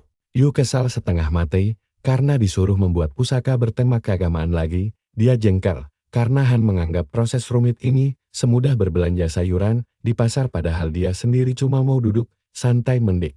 Tapi Han tidak peduli dengan keluh kesah itu. Dia malah menyuruh Yu mengecilkan skala kekuatannya agar hujan lebat itu hanya mengguyur wilayah perkotaan saja. Karena kalah debat, Yu akhirnya mulai menciptakan pusaka itu sambil mengingatkan Han bahwa dia butuh legenda yang akurat demi peluang berhasil yang tinggi. Tanpa jeda, Han langsung merapalkan seluruh ceritanya dengan sangat lancar. Beberapa menit kemudian, Yu mengumumkan bahwa karyanya selesai dan langsung memamerkan pusaka barunya yang ternyata berbentuk sebuah payung kecil. Han langsung kecewa berat melihat hasil ciptaan yang biasa saja itu. Dia mengharapkan kapal mega. Bukan sekadar cetakan gambar bahtera di atas payung biasa. Yu meyakinkan bahwa payung ini lebih berguna agar pakaian mereka tidak basah. Begitu mendung mulai bergumpar, Yu menyuruh Han segera berteduh di bawah payung. Sedetik kemudian hujan lebat pun turun berkat pusaka ciptaan Yu yang bernama Hujan Penghakiman. Sederhananya, pusaka ini sanggup menurunkan kegilaan sebesar 20%, sekaligus memulihkan tingkat kewarasan sebanyak 20% juga. Selain itu, hujannya bisa menjernihkan udara kota dengan cepat. Tidak butuh waktu lama bagi para penduduk kota untuk mulai tersadar. Tapi mereka sama sekali tidak berterima kasih karena hilangnya rasa mabuk justru menyisakan sakit kepala yang luar biasa menyiksa. Di saat sisi kota sedang kebingungan, Han malah asyik mengagumi keindahan hujan dan berharap airnya bisa menyadarkan semua orang sialnya. Seorang pria pemarah menyadari kalau Han adalah dalang di balik semua ini, lalu langsung menyerbu untuk menghabisinya. Namun, Han dengan sangat santai menghindari serangan itu karena kepalanya sudah segar. Tak lama, gerombolan massa bersenjata mulai berkumpul untuk mengeroyok Han karena merusak kesenangan mereka. Memang dasarnya doyan bertarung. Han menitipkan Jia kepada Yu lalu menantang gerombolan itu untuk maju. Tapi coba kalian bayangkan, senyumannya langsung hilang seketika saat dia diberitahu bahwa dia dilarang memanggil pusaka karena perbedaan status dari sang penguasa. Saat pria pemarah itu kembali menyerang, Han menghindar sambil menggerutu dalam hati tentang aturan konyol tersebut. Jia dan Yu mulai merasa cemas, sementara Yu heran kenapa Han bertarung dengan tangan kosong. Han menjawab bahwa dia tidak bisa memanggil pusaka apapun karena masalah status. Si penyerang pun kembali menerjang sambil mengejek Han yang sok berani tanpa senjata. Tapi dengan mudahnya, Han langsung menendang selangkangan pria itu dan merebut senjatanya. Karena tidak bisa memanggil senjata sendiri, Han berencana mencari pasokan senjata dari musuh di sekitarnya. baik secara sukarela maupun dipaksa. Berbekal pentungan rampasan itu, Han langsung menghajar gerombolan tersebut. Sementara Yu menonton dari pojokan sambil makin yakin kalau temannya ini memang sudah gila. Di sisi lain, Tali Surgawi berinisiatif membantu Han mengumpulkan semua senjata dan pusaka rampasan selagi Han fokus menghajar mereka satu persatu. Tiba-tiba saja, segerombolan orang berjas rapi datang dengan gaya yang sok berkuasa. Namun, Han mengabaikan mereka begitu saja dan bersiap menghabisi musuh di tangannya. Sang pemimpin kelompok berjas itu langsung mencabut sebilah pedang berapi sambil menuntut penjelasan apakah Han yang menyebabkan turunnya hujan ini. Belum sempat orang itu menyelesaikan ucapannya, Han langsung menonjok wajahnya, lalu berlari untuk merebut pedang berapi tersebut. Beruntung, Tali Surgawi bergerak lebih cepat mengamankan senjata itu, lalu menyerahkannya kepada Han. Anehnya, anak buah lainnya sama sekali tidak peduli pada bos mereka, melainkan malah mendesak Han untuk segera mengembalikan pedang tingkat tinggi itu, karena yakin Han tidak akan bisa memakainya. Demi memperlihatkan cara memakai pedang yang benar, Han langsung mengaktifkannya, melepaskan gelombang kekuatan yang jauh lebih dahsyat daripada api kecil menyedihkan milik pemilik aslinya tadi. Sontak saja, gerombolan berjas itu langsung melongo kaku melihat pemandangan tersebut. Han mengejek mereka yang tidak pernah memahami betapa berharganya pusaka yang mereka miliki. Sadar kalau mereka telah salah mencari lawan, kelompok berjas tersebut mulai panik setengah mati. Sementara itu, Han menatap pantulan dirinya di bilah pedang seiring ingatan masa lalu saat menggunakannya mulai berputar kembali, membuatnya merasa nostalgia. Terungkap bahwa senjata itu adalah milik pribadinya dulu, yaitu pedang Muramasa, pusaka peringkat A-. Kembali menggenggam pedang Muramasa membuat Han merasa sangat gembira, mengingat sudah cukup lama dia tidak menggunakan senjata andalannya ini dalam pertarungan sungguhan. Melihat bagaimana Han sanggup meruntuhkan gedung hanya dalam sekali tebas padahal pedang itu terkenal sangat sulit dikendalikan, kelompok tersebut mulai ketakutan setengah mati. Namun, Han justru menyuruh mereka tidak usah berlebihan menghadapi pedang peringkat A begini. Dia mengakui kalau pedang ini memang agak liar, tapi dia sudah memakainya sejak lama sekali. Selesai menceritakan kisah singkatnya, Han langsung melesat maju menebas mereka semua secara brutal. Sementara Yu hanya melongo dan akhirnya paham kenapa kegilaan orang ini sampai 99. Han benar-benar mempermalukan mereka dengan menyobek pakaian mereka berkeping-keping, sambil memperingatkan sang pemimpin bahwa tidak ada gunanya melawan kekuatannya, jadi lebih baik menyerah saja daripada celaka. Namun sebelum menyerah, dia meminta mereka menyerahkan seluruh pusaka yang mereka miliki secara sukarela. Han menegaskan bahwa dia menginginkan semua jenis pusaka tanpa peduli apapun peringkat atau tipenya. Dia juga memperingatkan, jika sampai dia menggeledah mereka sendiri dan menemukan barang tersembunyi yang sengaja disimpan, dia tidak segan-segan menebas kepala mereka hingga menggelinding di tanah. Dalam sekejap, Tali Surgawi berhasil membantu Han mengumpulkan tumpukan relik dari kelompok itu, tapi Yu sama sekali tidak terkesan karena dia merasa barang jarahan ini cuma sampah tidak berharga. Yu melihat benda yang tampak seperti alat musik biasa, tapi Han langsung menjelaskan bahwa itu adalah seruling pan. Benda mistis ini sangat berbahaya, karena jika ditiup, manusia maupun binatang buas bakal langsung gila. Selain seruling kelas A itu, ada juga relik kelas A lainnya bernama bulu Icarus yang berfungsi untuk meningkatkan mobilitas. Tapi Yu meragukannya dan bertanya apa relik ini aman, mengingat mitosnya Icarus akhirnya jatuh. Menurut Yu, semua barang jarahan itu hanyalah tumpukan sampah tak berguna. Dia menyuruh Han mengembalikannya saja daripada memancing kedatangan musuh tangguh. Han membela diri dengan berkata bahwa dia juga harus mengurus relik murah, karena tidak bisa terus-terusan mengincar barang kelas atas. Tiba-tiba, Han menemukan sebuah koin emas. Begitu melihatnya, reaksi Yu berubah tegang, sampai membuat Han penasaran dan bertanya koin apa itu. Diungkapkan oleh Yu bahwa para penguasa dari dunia lain sering memakai koin tersebut untuk bertarung. Skala taruhannya luar biasa gila, sampai-sampai nasib dunia mereka dijadikan jaminannya. Koin judi legendaris ini selalu membawa kemenangan mutlak atau kehancuran total. Yu baru saja mau menyuruh membuangnya saat dia menyadari senyum licik di wajah Han, pertanda jelas kalau dia tidak akan melepaskan koin berharga ini.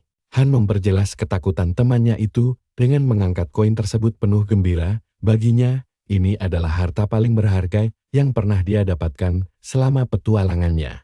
Seketika Yu langsung berteriak histeris menuduh otak Han sudah korsleting. Tapi Han malah membuat temannya jantungan saat mengumumkan niatnya untuk langsung melempar koin mistis tersebut.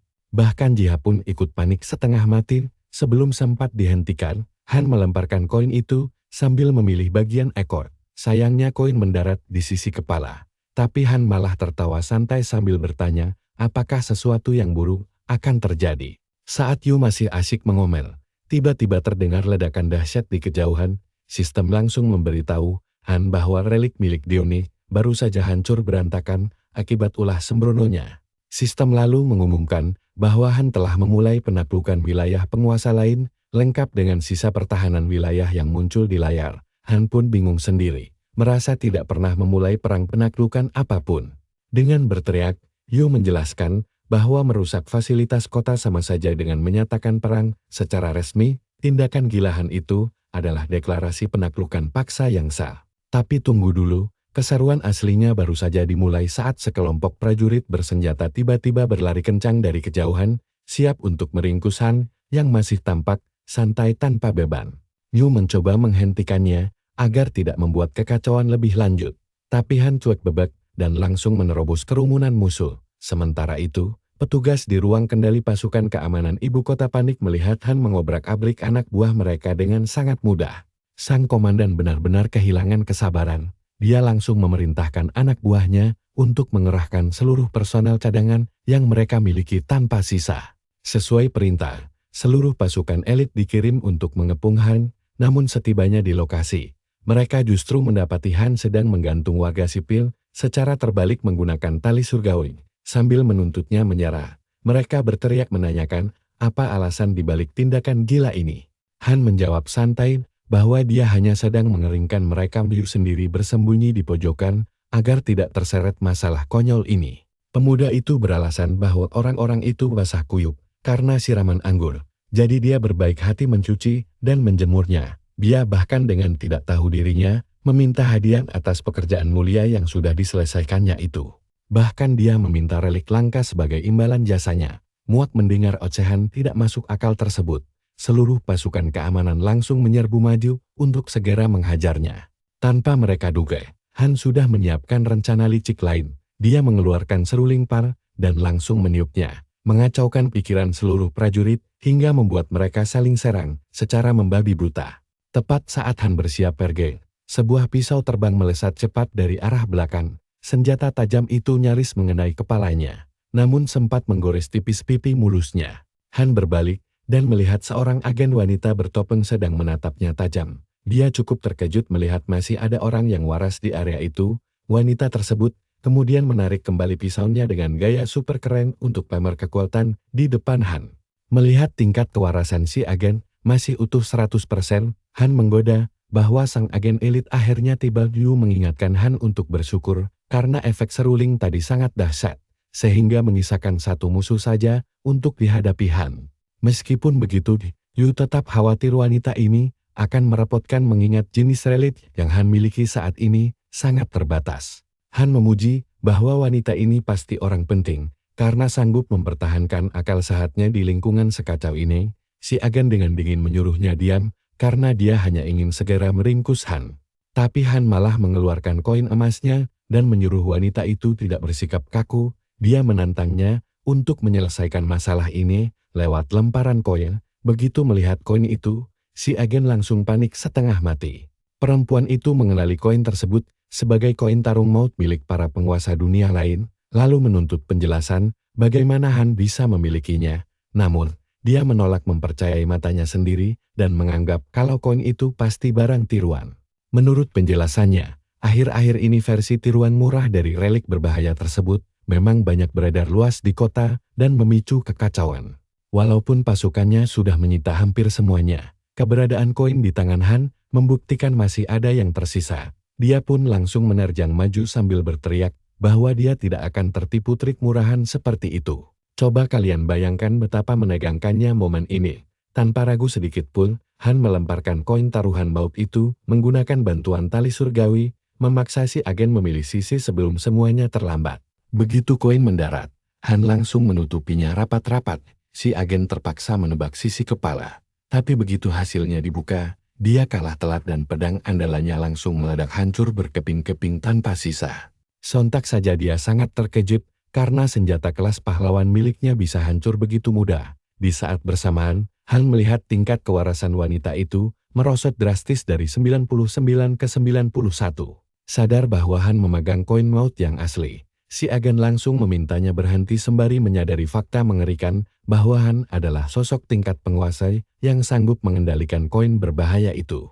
Namun Han menolak mentah-mentah dan bersikeras melanjutkan permainan ini demi kebaikan si agen sendiri. Dia mengingatkan bahwa posisi sekarang adalah 2 lawan 1, yang sebenarnya sangat merugikan pihak Han. Melihat kelakuan temannya, Yu sampai geleng-geleng kepala karena begitu lihainya Han berbohong. Padahal Yu sendiri tidak bisa menggunakan relik dan tidak bisa bertarung. Tapi Han sukses mengelabui agen itu tanpa berkedip. Sang agen akhirnya setuju, tapi menuntut untuk melempar koinnya sendiri. Dan Han pun mengizinkannya. Saat dilempar, sang agen menang, sehingga membuat tali surgawi kesakitan. Han pun segera merebut kembali koin itu untuk melakukan giliran berikutnya. Detik berikutnya giliran Han yang menang, dan rasa sakitnya langsung berpindah ke si agen. Taruhan gila ini terus berlanjut hingga sang agen tampak kelelahan.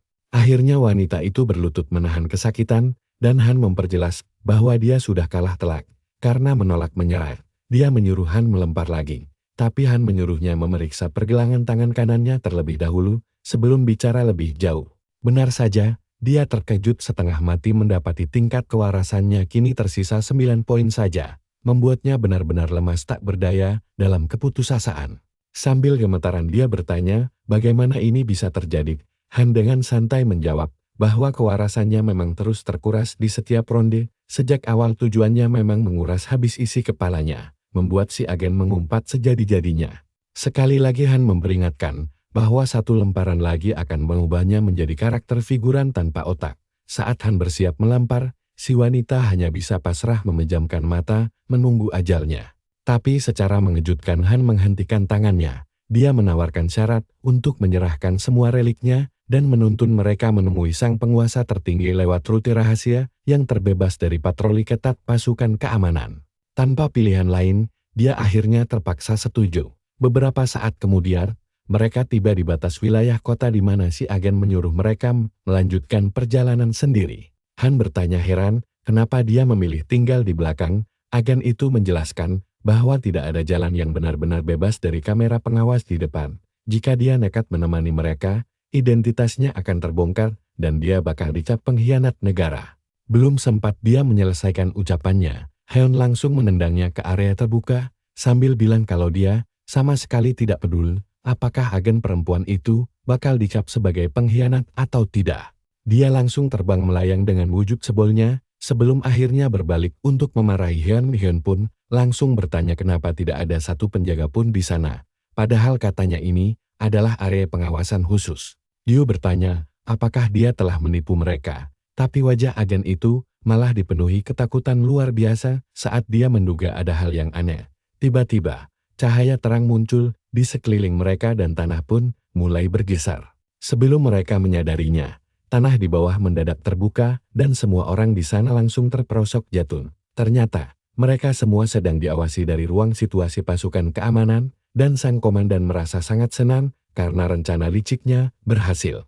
Dia segera memerintahkan anak buahnya untuk menutup jalan masuk dan para prajurit langsung mematuhinya. Sang komandan sangat yakin bahwa begitu mereka terjebak di dalam labirin itu, tidak akan pernah ada jalan untuk melarikan diri. Saat Hen dan yang lainnya akhirnya berhasil mengumpulkan kesadaran, mereka baru menyadari kalau sekarang mereka sedang berada di semacam ruang bawah tanah misterius. Warga sipil lain yang ikut jatuh bersama mereka langsung panik setengah mati, karena mereka pernah mendengar rumor mengerikan bahwa tidak ada seorang pun yang pernah berhasil lolos dari labirin maut ini. Mereka mulai menangis dan pasrah kalau hidup mereka sudah berakhir. Tapi Hyun membentak mereka agar diam saja karena yang terpenting sekarang adalah mencari jalan keluar. Tiba-tiba, Yu mendengar suara langkah kaki, membuat dia khawatir mereka harus segera menghabisi siapapun itu. Tanpa buang waktu, dia langsung mencabut pedangnya dan bersiap menyerang siapa saja yang mendekat. Tiba-tiba, sekelompok orang kurus kering kurang gizi muncul dari ruangan dalam. merasa heran kenapa pasukan keamanan kembali membuang orang-orang baru ke dalam labirin ini. Heon pun bertanya siapa sebenarnya mereka, dan orang-orang malang itu menjawab bahwa merekalah yang sudah lama terjebak di dalam labirin ini sebelum kelompok Heon datang. Mereka menjelaskan bahwa mereka dikurung karena menolak tunduk kepada Majesty. Mereka juga menambahkan, jika ada orang dengan tingkat kewarasan di atas 70 poin mencoba berkumpul, pasukan keamanan akan langsung melempar mereka ke labirin tanpa ampun karena dianggap sebagai individu yang sangat berbahaya. Heon akhirnya menyadari bahwa Sang Majesty tidak mengacaukan kota ini hingga sehancur sekarang hanya dengan mengandalkan pengaruh alkohol semata. Jadi intinya, semua orang yang masih waras telah disekap di labirin ini. Heon pun menyuruh mereka mengikutinya, karena dia berniat memimpin mereka semua untuk keluar. Tapi, mereka memperingatkan bahwa hal itu mustahil karena gerbang besi di depan mereka adalah satu-satunya jalan keluar, dan untuk bisa melewatinya, Heon harus meminum cairan alkohol yang ada di dinding. Sayangnya, cawan itu berisi racun berbahaya yang akan melenyapkan kehendak bebas siapa saja yang meminumnya, persis seperti orang-orang di permukaan, pilihannya hanyalah mati kelaparan atau pergi sebagai NPC tanpa pikiran. Sang pemimpin kelompok lalu memberitahu Heon bahwa hanya itu informasi yang dia ketahui. Dia meminta maaf karena tidak bisa banyak membantu, tapi Heon menegaskan tidak perlu merasa bersalah, karena keputusannya untuk pergi dari sini tidak akan pernah berubah. Heon bersiap menghunuskan pedangnya ke arah pintu yang terkunci rapat itu. Dia langsung menerjang maju ke arah gerbang dengan niat untuk menghancurkannya menggunakan kekuatan penuh. Namun tiba-tiba, sistem yang tertanam pada gerbang aktif dan mulai memindai kondisi mental Heon. Sebelum Heon sempat menyentuh gerbang, sistem mengumumkan bahwa dia telah memenuhi syarat untuk pergi. Lalu gerbang itu terbuka sendiri dan membuat semua orang terkejut setengah mati. Orang-orang yang sudah lama terperangkap di sana seolah tidak percaya dengan apa yang mereka lihat, karena pintu itu mendadak terbuka sendiri setelah mendeteksi nama Heon. Mereka tidak mau menerima kenyataan bahwa ada orang yang bisa memenuhi syarat gila itu, karena hanya orang yang benar-benar tidak waras yang bisa melakukannya. Saat itulah mereka menyadari tingkat kegilaan Heon sangatlah tinggi, membuat mereka heran siapa sebenarnya dia. Setahu mereka, semakin tinggi tingkat kegilaan seseorang, maka tingkat kewarasannya pasti akan anjlok drastis. Tapi hebatnya, Heon masih mampu mempertahankan akal sehatnya dengan level kegilaan setinggi itu. Heon tersenyum tipis dan berdalih bahwa itu semua mungkin terjadi karena statusnya sebagai orang asing. Dia pun mengajak mereka semua segera pergi mumpung pintunya sudah terbuka lebar. Sementara itu di ruang situasi, kalian bisa lihat komandannya langsung kena mental karena tidak percaya pintu itu terbuka. Untuk Heon, anak buahnya menjelaskan dia lolos berkat kegilaan ekstremnya. Fenomena mustahil karena biasanya kewarasan akan bernilai 0 jika tingkat kegilaan mencapai 99%.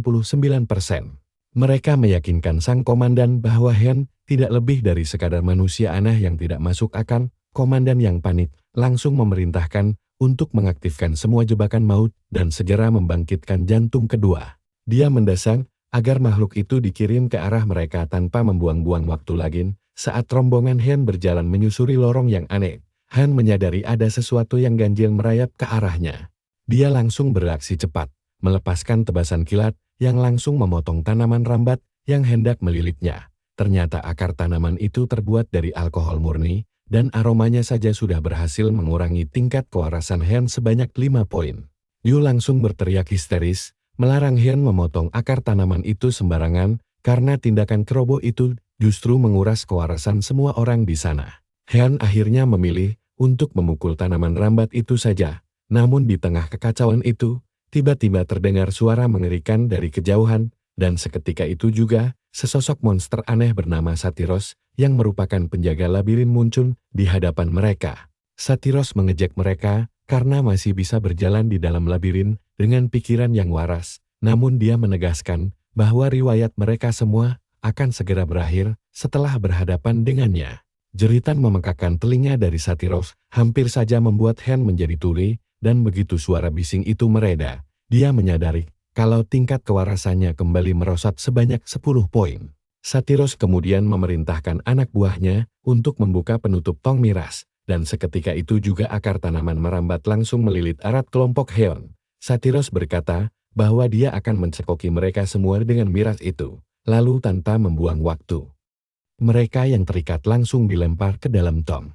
Agen perempuan itu langsung berteriak ketakutan saat dia mulai tenggelam di dalam tong miras, merasa ngeri kalau pikirannya akan segera terkikis habis dan menjadi tidak waras. Tiba-tiba, Hyun menebas segalanya dalam satu gerakan cepat, menghancurkan tong kail, sekaligus menyelamatkan orang-orang yang terjebak sambil berbalik memunggungi mereka agar tetap aman.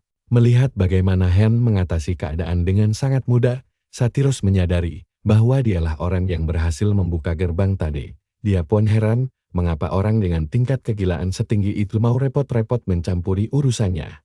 Dia bertanya apakah Hyun ingin bertingkah layaknya raja di depan manusia lemah. Tapi kalian harus dengar ini, Hyun menyuruhnya diam, karena dia memang sudah seorang raja. Dia pun langsung mengarahkan pedangnya ke Satyros, menantangnya bertarung satu lawan satu antara sesama raja. Hyun mengeluarkan sebuah koin emas sambil berseloroh, bahwa dia mendengar para raja biasanya menyelesaikan masalah lewat perjudian. Lalu dia mengusulkan untuk melakukan taruhan lempar koin saja. Han sebenarnya hanya ingin menggunakan trik licik ini untuk mengulur waktu, namun bukannya menyetujui usulan tersebut. Satyros justru menegaskan bahwa dialah yang akan menentukan jenis permainannya. Satyros mengungkapkan bahwa dia lebih menyukai permainan yang berhubungan erat dengan minuman keras. Lalu membawa Hyun ke meja berisi 6 gelas miras. Dia menjelaskan bahwa salah satu gelas mengandung racun mematikan dan permainan ini akan berlangsung dalam 3 babak. Satyros akan memilih 2 gelas di setiap babak, meminum 1 gelas sendiri, lalu memberikan yang satunya lagi kepada lawannya. Hyun pun langsung menyadari bahwa ini adalah permainan hidup mati di mana taruhannya adalah nyawa mereka masing-masing. Satyros membenarkannya, tapi salah satu manusia di sana langsung memprotes kelah dalam permainan itu, berteriak bahwa karena Satyros yang membawa miras tersebut, dia pasti sudah tahu gelas mana yang beracun. Namun Satyros membantahnya dan menegaskan dia bukan monster yang tidak punya urat malu. Dia mengklaim selalu menganggap serius masalah miras. Hyun pun memintanya untuk tenang, karena dia sama sekali tidak meragukan kehormatan sang monster. Hyun kemudian melangkah maju dan mengambil salah satu gelas, membuat Yu panik luar biasa dan berteriak menanyakan apakah dia benar-benar nekat meminumnya. Sebelum sempat dicegat, Hyun langsung meneguk habis miras itu tanpa ragu. Satyros mengawasinya dengan senyuman licin sementara Hyun meletakkan kembali cangkir kosong itu sambil mengejek rasanya biasa saja. Satyros pun menyeringai dan menyebut Hyun hanya sedang beruntung karena gelas pertama itu ternyata tidak beracun. Tanpa diduga,